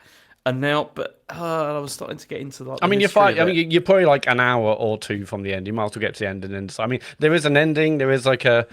I mean, there's a bit of twist, I guess you can say twist, but and I will play a second bit because I'm hoping they've set things up and maybe the second bit will be better and a bit more exciting than the first bit. But it definitely. I mean, the story, which is what loads of people come to these games for, just wasn't really there. I will say the things it does differently, which I really appreciate, is that when you're the first scene in the game, you're in the car, you're talking to your mum on the phone, and unlike say like a Life is Strange game, where you kind of just locked into conversation, you'll read, you'll press X to skip dialogue, etc., etc. You can move around like the environment. Also, look around the environment, and also I think later move around the environments.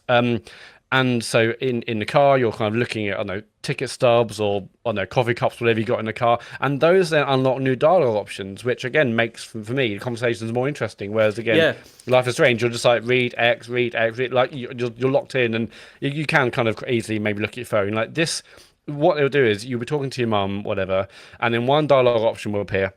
But if you look around or wait a little bit longer, other dialogue options will appear. So it's not. It's basically saying, don't just rush in and press X. Does it have an impact on the narrative? Because it doesn't feel like anything I'm doing is having an impact on the narrative. So I don't know how much it changes, but we'll come back to that maybe, because I'm not sure how much it kind of changes kind of the routes through the story, but I think it does affect your relationships with other characters. Now, one thing I think I said, I'm not sure if I said to you, Sean, I think if I said to you when we did our stream, I was like, this is not a game where it's worth doing a spoiler cast on, because there are no decisions you make. There are no like the game stops, what's the choice? Is it left? Is it one or two? There are none of them. But at the end of the game, it does the whole stats thing of, you did this and you did that, and then it shows you your kind of relationship levels with all the girls. So clearly decisions are being made in the background when you change or when you determine a certain dialogue choice, but it's just not as explicit as a Life is Strange, where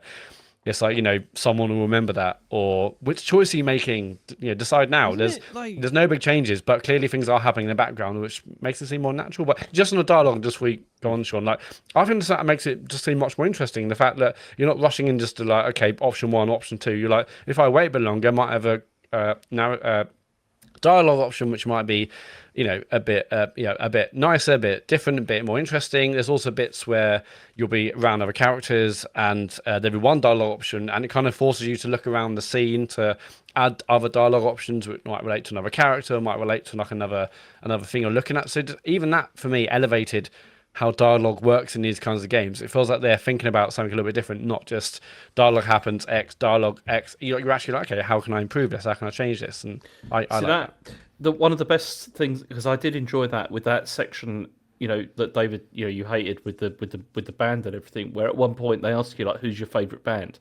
And it's like you have one option on the bottom, and then you're like looking around like at the pictures that are up there, and just being like, oh, maybe I can just choose one of these and bluff my way through it. And it's like I thought that was quite cool, like the way they did that. Mm.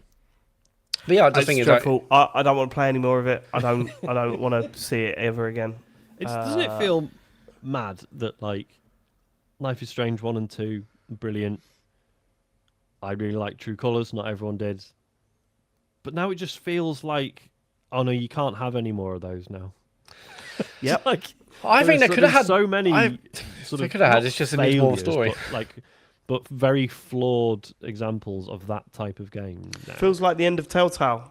It feels like the end of Telltale again, where you were like, Telltale games are good, and then they faded away, and now it feels like Life is Strange took that baton and ran with it, and now that feels like that era's gone. I wonder I think there will always be room for narrative-driven, moral choice games. Yeah. I think there needs to be an evolution from what we're getting from Don't Nod and Deck 9. Yeah. I think James, you're on mute. Yeah, the one I was thinking about was Dusk Falls. Dusk Falls. I was just going to say, I think that the next game, because I was looking at them today, like wondering what they're up to. So they haven't announced anything since. Absolutely brilliant that game was. And that's brilliant because I really characters hope and it's story not really as compelling. Dusk Falls. Yeah, I really hope it's not as Dusk Falls 2. I hope it is something completely new. I mean, as Dusk Falls is like a big seller at One Wars, I think it probably would be. They're probably the safer option, but I mean, they set up a sequel at the end of that game anyway, didn't they? It's a little bit annoying. Wouldn't it also be nice if not Deck 9, but maybe Don't Nod did a game that wasn't about teenagers? Well, they are. I mean, like, they do loads of games. It was announced today. I'm talking about a narrative game. One like of this. these, right? Yeah, one of these that was not about that, because I'm still not convinced that they can write this stuff. What I want them to do is a game about a 48-year-old white man struggling in a country that he's unfamiliar with, and he cannot get a Valentine's Day card because all the shops shut at 5 o'clock. Something we can all relate to. I mean, I'm also in terms of writing. I mean, like Nina Freeman is a writer on this, and she was from like Fulbright, and she worked on Tacoma. Like, she's a good writer. So I think it's more just. I think this is an evolution in some aspects, but this is not. There's no story yet. Yeah. I can't tell if that's a reflection of your hoodie, Sean, or you genuinely laughing so hard that you've gone bright red. I think I have. James just looks disappointed with me. It was a joke, mate. I love you, really. Remember when I said the photo was good when the speeding and that? Yeah, that's true. So yeah, I'm going to keep playing it. Yeah, and I probably finished will. worse games than this, right? Yeah, you're 2 hours max from the end. And yeah, like the mystery does come in later, but just not enough. I will play part 2, but okay. Yeah, not a slam dunk. James, can you tell us about the hour or so that you've played of Like a Dragon Pirate Yakuza in Hawaii? Yeah, so I mean, I'm still in the first chapter. So I don't really have a huge amount to say about it. I mean, it's great to be Goro again. Like, that's absolutely true, because he's a very different character to most of the others. So when did you first see Goro? What is Goro from? Well, he's from. I mean, the first one that I played, Yakuza 0. He's the other character that you have. Yeah, from that, and yeah. I thought so. I did wonder if it was the same guy. Yeah. The club owner. Yeah, he is the club owner. Well, yeah, because it's interesting. Because I guess from your perspective, what's interesting about Yakuza 0 is, you know him from the other Yakuza games as this like he's a total lunatic. Mm-hmm. And then when he's first introduced in Yakuza 0, he's that super straight-laced, polite club owner, and he deals with that, that customer who's being really shitty, and he's like, really sort of stoic about it, and so straight away, you're like, what the fuck? Whereas I assume this game, he's the crazy guy from all the other games that we. Yeah, he's absolutely, and I mean, it's not really spoiling anything massively to say. I think that like the game starts with the classic, you wash up on a beach and he doesn't remember who he is, and all that kind of, and it's like then immediately gets into a fight with some pirates, which is which is okay. Cool. And I mean, the thing is like these games by this point are so slick, like in presentation, and it is the same again. It is literally the same stuff again, and you can tell this is all like asset reuse from from the what was it? Was it Infinite Wealth? Because that was all set on the same, exactly the same islands. But they tie it in. They tie the story into that as well, so it is like part of the continuing story. And yeah, I mean, as I said, I'm not very far in, so there's not really much I can really say about it apart from it's another fighting style one rather than turn based. And I mean, one of the things that I'm not particularly digging is the way that the heat fighting works now, because in most of the other games, it was always that you sort of you activated your heat and then you could do like heat actions to like do ridiculous stunts and stuff like that. Whereas this one, it's like you have to run first by pressing either R2 or X, but X is also jump, and it feels really fiddly to do and really irritating and a bit annoying. But it's probably something I'll get used to. But yeah, this feels like it's going to be. Do you remember there was that one that they did that was the man who erased his name or whatever? Yeah. It feels like it's going to be. It's another one of those in the sense of this is definitely going to be a much shorter story, and they're just going to be like cramming in all the these like side missions and stuff like that. But that ended up being one of your favourites, right? It was. It was very good, and probably because it was a bit shorter than most of the others. It wasn't like this massive like. In fairness, Sean, I mean, I love the man, but when you say that ended up being one that you said was one of your favourites, could be applied to any Yakuza game with James. No, but this that one in particular was one of my favourites, I think. Yeah. So how long is a typical Yakuza game? Like 100 hours or? No. I mean, if you mainline them, you can do it in about sort of 30 hours or so, like 30 and this 35 one hours. is going to be a lot shorter than that. Is that I think this one's probably around 20 from what I heard. But I mean, I will play this. This will be my first. I mean, I played a tiny bit of Judgment, I think, or whatever. But like, so you wouldn't recommend mainline this, would you? Like, it'd be best to do the side missions, I assume.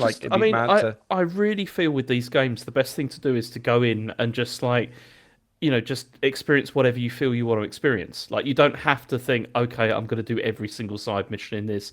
I'm going to master the cooking, whatever. If something interests you, just do it. It's fine. But you could also just like be like, I'm going to ignore all this other stuff, and it doesn't really matter. You can still get quite a lot out of like the main story and everything, I think. Yeah, cool. I'm gonna play it. It does look interesting, and even if it's not Game Pass, I will play it. Play this, but there's just so much else. That's the problem. Yeah, it's one that's on my list, but at the moment I'm addicted to another RPG, and that's not going to change anytime soon. See, I want to get to the bit because this is the thing. This is why I've not had time to play it at all, and I really wanted to get to the bit where you have like the ship combat and all that kind of thing, because apparently it's a lot like that Assassin's Creed game, Sean, that you liked. Black Flag. Yeah, apparently it's very similar to that. So, and is good fun. So yeah, it seems good. It's cool. Nice. All right, Sean, you've been continuing with Avowed. Yeah, not much to say. Yeah, it's fucking great. I've done like good on you. So I was saying last week, it was like, the gameplay's cool. Don't know about the story yet, though. Yeah, the story's picking up.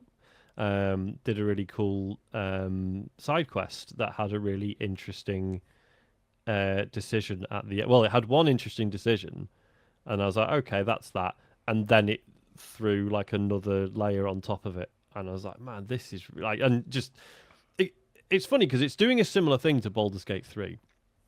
In Baldur's Gate 3, I think I mentioned at the time, you're having these dreams where this character that you created in the character creation thing, it was like, you create like your guardian or whatever they call it, and then that character is like appearing in your dreams and like giving you advice, but they won't tell you who they are, right? And obviously, eventually they do at a point in the story. And this is kind of doing a similar thing. You've got a voice in your head that is talking to you and appears to be helping, but is also not really giving away what it is, and it sort of claims it can't remember who it is, but it clearly has powers. It's doing stuff in the world that's helping you out, but you don't necessarily know if you trust it. And and then essentially, there comes this point where you could do something for them that would really help them out, but you don't really know what their deal is yet. And it's just really fucking interesting. But it's so fascinating how it's like it's like the other side of the coin to Kingdom Come Deliverance 2. Because I was playing it and I was like, mechanically it's just so much more sound, but it's so video gamey.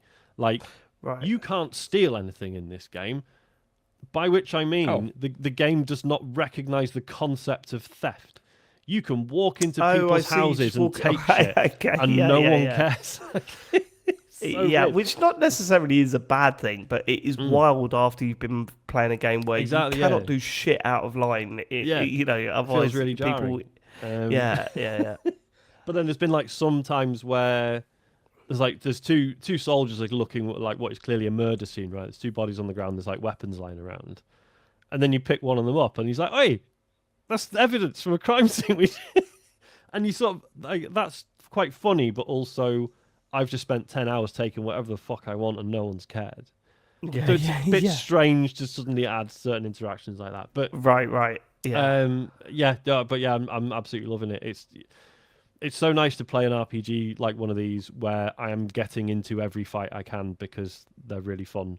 I was saying last week about the grimoire stuff. So you have this like magic book in one. It's like if you're playing as a magic character, and that has like a number of spells, and the one you start with is like it's you can throw ice, you can throw a fireball, you can throw lightning. Whereas now I've got one that like stuns an enemy and like drains their health, or creates a staff that when I hit people with it, it regenerates my magic. And it's like, right, I understand now. These are going to be like different sort of palettes of spells that I can switch between and use at different times. And it's really good fun. I am terrified I'm not going to... Well, there's no way I'm going to finish it before Monster Hunter comes out. That's not happening now. So I'll probably finish it in, like, July. It's projected. Projected drought. Figures from Sean Bell there. Yeah. It's a shorter game, though, yeah? I heard it is. I think it's... I think 20 hours, right? Yeah, get it done in, like, 20-odd hours, which is good. Like, it is really nice that it's... Like, okay, it might not be true open world by some people's definition, but there's just these really beautiful areas you can go around that but feel very detailed and it is beautiful as well to look at. I was saying about the dungeons and stuff, like this side quest I was talking about earlier, like you're going through these underground caverns and there's just like big fucking waterfalls coming in from above and like the sun shining through and everything. It just looks amazing. It's absolutely fantastic, but there's just so much shit to play at the moment. It's ridiculous, and so many big games as well. It's like Monster Hunter Wilds plus Kingdom Come and this. It's like tons of little indie games to get through quickly. There's big old games, and it's Steam Next Fest this week as well. So last week there was loads of demos popping up around that, and today with and then, the Annapurna thing and the idea Xbox thing. So busy. Good time. Good time, and that's what we've been playing this week. Should we get to questions? Yeah, if you want to send us a question, go to tcgs.co/Dear TCGS. BB Park says, in all their years of racing, how come none of the Mario Kart characters have managed to progress from the kart racing circuit into Formula Series racing? You'd think at least one of them would have the goal of trying to reach F-Zero. I mean, they've had a run out in Mute City and Big Blue, but none of them seem to have kicked on in their careers. Is there something inherent about the power structures in the Mushroom Kingdom that crushes personal ambition? No, that's all like a conspiracy theory bullshit. Do you know how many driving laws these people have broken? You cannot just chuck shit at other drivers, and then what are they going to do in F1 if they stepped up? Yeah, they'll be severely. Yeah, they'll be chucking fucking banana skins out the back of their cars. Yeah, oil, like, so dangerous. You can't get rid of the oil because then you haven't got enough to get through the other 60 laps. What? What? You know. Well, that was a Formula One analogy. You know, if you start ditching your petrol, then how are you going to finish the rest of the race? Oh, I see. Okay. All right. Tough crowd. Completely lost me then. Oil. So I thought we were talking Oil, about Mario gas, Kart. same thing. I mean, I would Oil play and an gas is F-Zero not game. the same thing, Matt. As No, good yeah, as. it's not. They're different things. As good as. Okay. I would play an F-Zero game where it's like, oh, by the way, it's actually just Mario characters in all the super powerful rocket cars. Do you remember when That would be good as a Formula One game come out and it tried to do a Mario Kart version of Formula One, Yeah. basically? I thought that was such a good idea, but apparently it sold like shit. Didn't do too well. Was that the It Lewis was all- Hamilton or No, it's the whole F1 crew. It's all the guys. All the guys. all the the ones that I remember. biggies? Nigel Mansell. Yeah. They all had a big little bodhead sitting out, like poking out the F1 cars, didn't they? Yeah, that just went away. I thought that would have been a hit on the old Game Pass or whatever, but not to be. No. Biggie says, "Hey lads, isn't it time for a new Capone edit? Appreciate it. It's just put No decisive. shit. He means divisive. Biggie, you mean divisive, Biggie? But I'm a big fan of the chaos. Cheers for the lol. Yeah, I don't think it is time. I don't think it is time. Only No. Capone will know, and he will know. Yeah. But yeah, I don't know Well, if yeah, it is because we have to time yet. wait for him to gather the material, don't we? That's the thing. Assuming he can Are be you bothered, he might not. We didn't have to. He's just Like, I'm not joking. This isn't a joke. I will usually get text from him saying, I'm about a year away. So, and I've not had that text yet. So I think you've got a while. Not even joking. Maybe he's waiting for episode 500. Yeah, Oh, could that's be. true. Yeah, He's yeah, not. Well, he's not going to be. Well, James probably won't be on that one, will he? So I don't think you want 300 or 400 Or 200. I mean, James won't be there just to keep the bit up, you know. yeah. Dano says, question, most difficult challenge stroke game beaten. I'm not sure if you guys have seen the recent news that the streamer, Dinosing, oh my God, how do you pronounce that? Oh no, we've lost Sean Bell. Sorry, everyone. Guile. I don't know, but in a week's time, I don't know how to pronounce it, but in a week's time, you'll be having a go at everyone for pronouncing it wrong. 100%. Full apology. It's completed his God run of beating all of Demon/Dark Souls, Elden Ring, Bloodborne, and Sekiro hitless and at level 1 consecutively. Getting hit in the final game means restarting all of them. Absolutely Yeah, just absurd. thinking about that makes me feel sick. Yeah, no, thank you. It made me wonder what the hardest challenge or game the TCGS boys have completed is. For me personally, it was 100%ing Eterna Noctis on the original difficulty. Cheers and love the pod. Probably Dark Souls, I think. Dark Souls was the hardest game I completed. Yeah, it's a shame because that's quite vanilla by now, isn't it? At the Yeah, time, it it's a is, badge isn't of it? honour, and now it's like, yeah, so fucking what? Yeah, all right. Well, thanks for shitting on my achievements. No, I'm saying, Baby I haven't got game, anything- David. I haven't got anything more than that. See, there's probably a whole ton of like Master System games or whatever that. Yeah, I mean, you know, Alex like, Kidd. That's true, Yeah, that were like really difficult, but You did that in a night. Leave off. Wasn't he using You did it in a save night, Matt, didn't you? Or two nights or something? It wasn't harder Oh, than he did Dark it. Souls. No, See, no, the I'm one not- that I'm not you saying- played that I was like, holy shit, Matt, was Sekiro. I was like, what the fuck? How did you do that? Yeah, Oh, Sekiro is the hardest game I finished. I can I remember. finished God Hand. Forget about that. What a game. And Also a tough one. famously Yeah, I'm named. not saying Alex Kidd was the toughest game ever, but back in the day it was tough, and now playing it, it's tough because the game doesn't actually tell you what you need to know until you get there. But yeah, I used continues, didn't I, James, on that? Yeah, he did use continues, but no save states. Yeah. No, okay. yeah, but I remember at the end of the game, Matt went, you went, and now you have to remember the codes as you Yeah. ran through it, and you went, just tell me what they are. Yeah, good times. But yeah, Sekiro. I mean, I still think that's the funnest, because it was the funnest like Dark Souls type game, because it was just the most challenging and so quick. And yeah, that's the thing I look back on. And Can yeah, the episode title be the funnest? The funnest. Can we have that? why not? Pretty good. Short and sweet. But I did at one point start capturing or like highlighting the kind of boss runs I was doing on Sekiro and Bloodborne and stuff, and that's still one I look back and watch. I should watch that before they get taken down by Twitch in the next couple of weeks. Good Forgot point. about that. Good Yeah, point. that's the thing.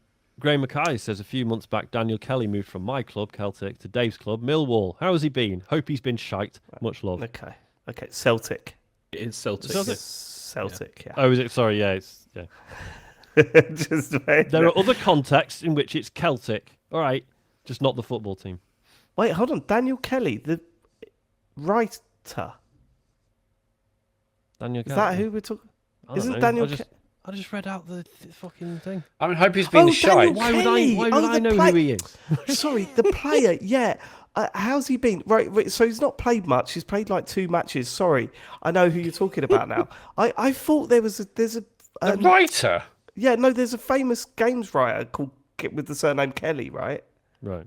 Andy Kelly, maybe, Andy but now he's in PR. But also, he moved. Andy Kelly moved from Celtic to Millwall. I thought they meant supporting. So Jesus. Daniel Kelly's when he signed for Millwall, his photos, one of the funniest things I've ever seen, because it genuinely looked like they've taken someone's from Harry's class and put him in a Millwall shirt and said, "Yeah, we signed." Yeah, he's not played much. He's one for the future. So yeah, it's weird. That have you heard of Daniel Kelly before today? You can admit it. No, I have. I tweeted about him when he signed for Millwall. Imagine if it turns out Did he's you made know? up. Did you know that he come from Celtic though? Yeah, one of Scotland's biggest clubs. Celtic. No, I'll have the to send you a photo. Celtic. Yeah, I get that. Yeah, but Just razzing you, Sean. Okay. That's all it is. just having a razz.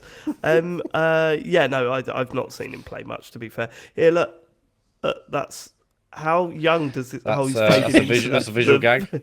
How young? Does That it was look? an amazing visual It gag. was a very to be good honest. oh my god, he's just floating around. Daniel Kelly, look.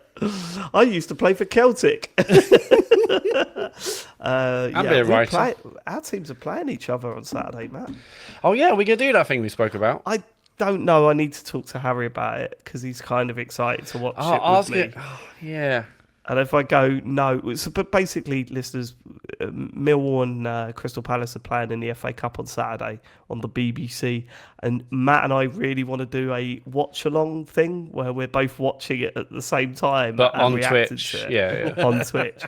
However, my son turned around to me and said, "Oh, can we watch that? Oh, it's the FA Cup. We're playing a Premier League team." And I was like, I want to do it with my friend on the on Twitter, so I don't know where we're at with that. We'll see. Yeah, understandable. We'll see. Okay. MD Kriboffs, also known as MD Sriboffs.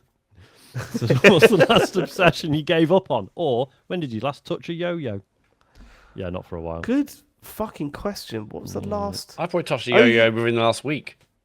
I was thinking about you and yo-yos the other day because I saw like a yo-yo review video. Oh, yeah. Hey, welcome to Yo-Yo Reviews. We're going to give this one a little spin here. And I was like, oh yeah, do you remember when Sean was banging to this?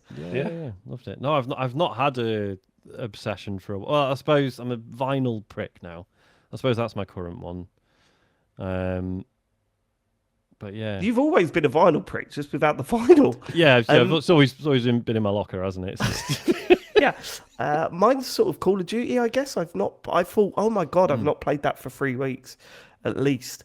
But then I don't think I've given up on it. I still think I'm going to go back to that at some point because that game is the fucking bollocks. Yeah, but that would probably be my one. Matt? I should probably stop this, and it's watching pedo hunter videos on Instagram. Oh my god, they're so good. They are so. It is good because they get punched, and they're literally the worst people on the planet. But then after a while, like, it's kind of ruining my quite positive Instagram feed when you just see those like really depressing. I got like a really bad rabbit hole the other day. What's that? You can reset your Instagram. Yeah, for you yeah. thing. But the rest of it's all good. It's just that it's also. But I'm not just that. I then unfortunately fell down a rabbit hole of God knows how it appeared on my For You page of it's like a guy who interviews people going into or coming out of prison, and I'm like, fucking hell, those like, are brilliant. yeah, I know that. I know that, but I literally spent like 2.5 hours. Have you accidentally logged into my account I don't know, on YouTube? but it's like, because this is my algorithm. Yeah, I know, but I should stop it because it's like, my Instagram is generally positive, but I'm like, You'd like it also James, really compelling. Just to explain, you'd like these. It's a bloke that hangs around outside a prison, and when people get released, interviews them briefly. Yeah. And it's the ultimate example of awkward social interactions because they come out, hello mate, hey, where you from? Ipswich. Yeah, big ups to the Ipswich. Oh, What are you yeah. inside for? And they look at him as if to go, who are you? I don't want to talk to you. I've just been released from prison. The, How long are you in for? And a yeah. lot of them just go, fuck off, mate. So the account's called Prison Tales, and it's on YouTube and other places. There's no tails. Yeah, no, There's but no tails. he speaks so quickly, I guess because often they're being led from the van into the court or vice versa. So he's like, hey, a social media account, Prison Tales, what you're in for. And what's the funniest thing is when you have people who are clearly nonces, but they're like, you're not allowed to say the word. What's the deal? Anyway, clear that, and then what are you in That's for? the episode title. It just caught me off guard. Anyway, that's all. whatever. And then, they're like, That's the episode title. And basically, he asked him, "Was like, hey, so what are you in for?" He's like, something to do with my car. It's like, your car? But like, yeah, I've got 7 years. Well, for something to do with, and they're like, yeah, it's the tickets and that probably. I was like, fucking hell, just clearly they're not actually going to admit what they're in for. But Did they not go, does not go like, oh, yeah, it's for social media. Does not get people go like, sorry, what's social media? No, they've not been in there for 400 years. No, and these are people going into as well as like and leaving also, prison. everyone's got, but if you believe the Daily Mail, everyone's got TikTok in there anyway. That's true, yeah. Anyway, yeah, but as much as I have watched a lot of that and stuff, I should probably stop because it's just kind of making my Instagram depressing. But well, wait until you get into the world of auditors, Matt. That is where it goes. Oh, yeah, Charlie Veitch. yeah, well, you mentioned that. Veitch What's that videos. again? What's an auditor again? What's that again? Well, you mentioned it previously, didn't you? It's people that go with drones and fly them over public spaces, and then Yeah, everyone that does seem less involved is depressing. horrible. So People coming out going, you can't do that round here. Well, actually, I can. Here's the legislation. No, you fucking can't. And then they get like in each other's face. It's just really awful. The whole thing is awful. Giving the rest of us a bad name. I should probably stop that obsession. But But I forgot you're one of these. Instagram love search you page to do starts that. getting filth. I just Yeah. just find pictures of old watches and like them for about 10 Yeah, minutes. that's what I did. That's what I did this I call week. it the Casio cleanse. Yeah. But then you do stray into the world of filth again, don't you? Sean? Yeah, I've had That's to the uninstall problem. Instagram The just because filth I was sick appears of like accidentally. because Instagram became the thing I opened when I was like, well, I don't actually know what I want to look at, so I'll just open Instagram. I was like, no, if you don't know what you want to look at, don't look at anything. Do something else. Look at your child. Yeah. Yeah. Look at reading a Wonder. book. Yeah. Look at the sunset. Look at Look at I nature. mean, I'm not suggesting this is maybe any more productive or anything, but I do feel like it's better for my brain. Maria Mendieta says, dear TCTS consternation. Moving swiftly along. Tired of Luigi's exaggerated cowardice, I switched over from playing Luigi's Mansion to Fatal Frame. Now I'm having trouble sleeping. If your camera suddenly turned to the camera obscura from that game, what kind of ghost do you expect it to reveal around you? Keep up the brilliant work, sincerely, Maria. If your camera suddenly turned into the camera obscura from that game, I don't know the camera obscura from that game. I'm assuming I think isn't it Fatal Frame is like basically there are ghosts all around you that can kill you, but you can only see them when you take a picture, and then it's like bang, there's a fucking ghost there. I think that's how it works. Right. So what's the question? So what ghosts would you see in your house? if I you know. used that Spooky ones. camera? Spooky ones? For me, it would be like the ghosts of unfinished games, just floating around. Look, there's just so many of them floating around me. Okay. I'm really struggling to think what it would be. I don't know. Old people or something? I don't know. Old people. What? No. The ghost of old people. No, they're mirrors, James. They're mirrors. Stop. Put it a Victorian child. You've taken a selfie with the camera, James. That's all that's happened there. I don't know. Kitchen installation people. I'd probably see the ghost of the guy who fucked up all the plumbing in this house. And What I'd was his batter name? him. Well, make him fix it first, then batter him. Wow. It's where the try goes. Let's last question. Come on. Last question comes from Push Button Joe. Dear Computer Game Discussion Work Group, we are living in the golden age of shit platformer re-releases. We're seeing the likes of Croc, Gex, Bubsy Bobcat, and other crap 90s platformers being remastered Blinks. and re-released for reasons that are at best unclear. If you could greenlight a re-release of one crap game of your youth, which one would you choose? Blinks, the Time Sweeper. It's a classic. I never played it. Did anyone ever actually play it? I played it on stream. I did a stream of it. yeah. It was You rubbish. did. That's right. Yeah, I remember I had to that. stop after a while because it was rubbish. Do you know what? Like, Charlie got what was the fuck? It's Spyro. He wanted Spyro. Oh yeah. I want Spyro. I don't know why, but he really wanted it for Christmas one year. They're on Game we Pass, got- aren't they now? We Yeah, got it for him for his Switch, right? And I was like, oh, do you know what? You know, I'm going to give this a go. Like, I love 3D platform. 2 minutes in, I was like, fuck this. Like, yeah, I tapped out real early. Yeah, when it landed on Game Pass, Isaac and I had a go on it, and it was fine for a bit, and then just there was like a really frustrating like chase bit where it's like, oh, I'm really gonna run around this track, and you've got to catch me, and it was just fiddly and shit. Didn't like it. Do you know?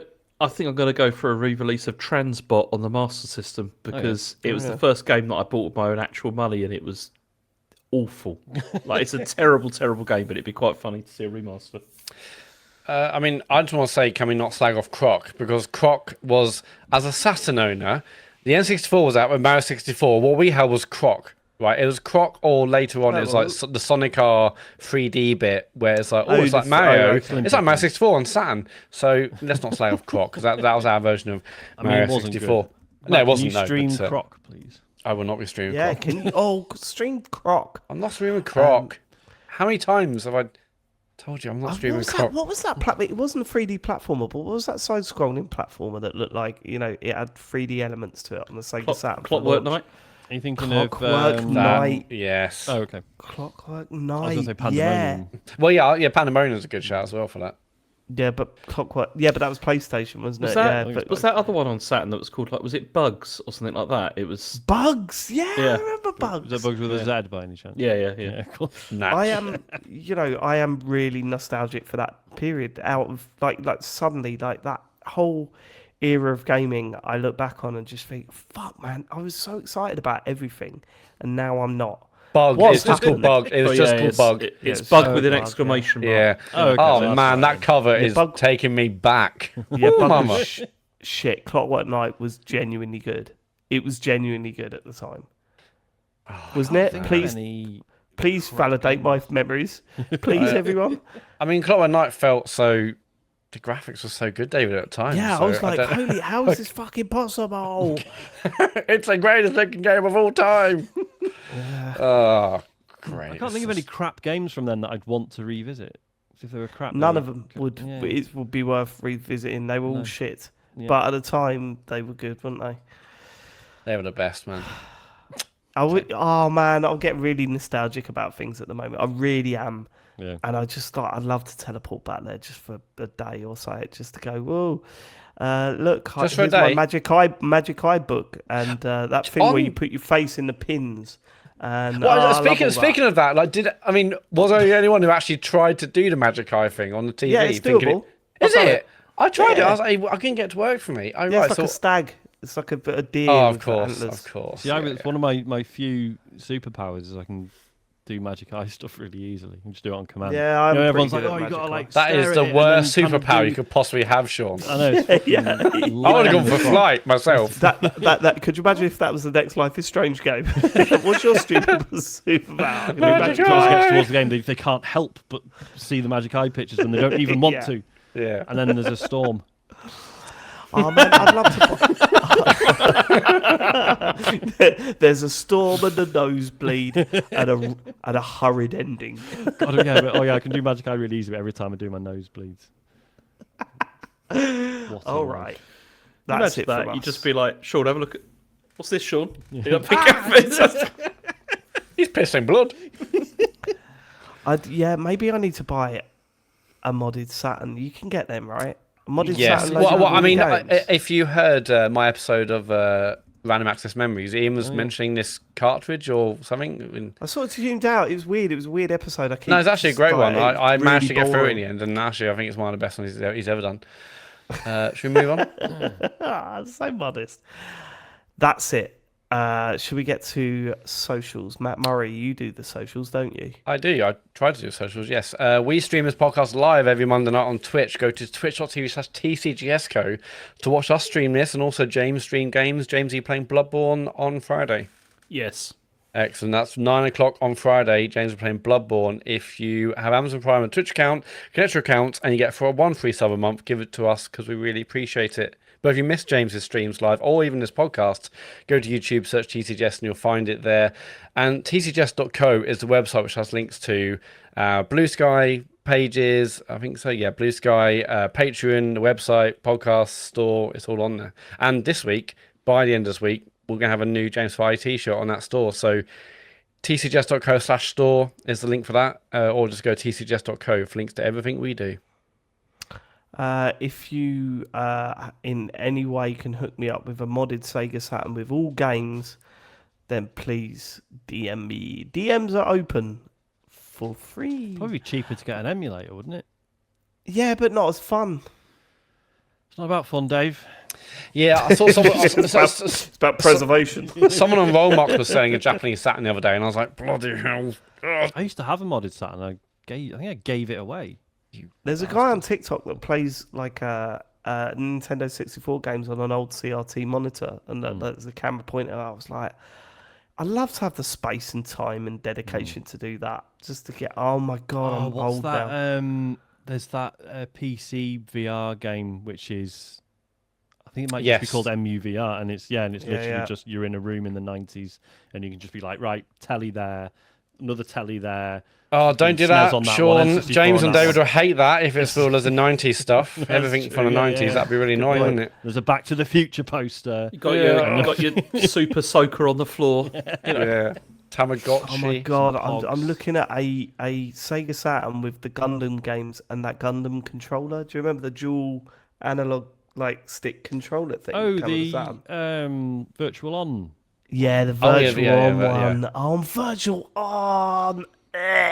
Goodbye, everybody. Goodbye. Goodbye. Is that the actual end of the show, or is that you dying from old age? That's as good as. Okay, so I stop it now? Everyone say goodbye. Okay, Goodbye. bye. Bye. I've already said it.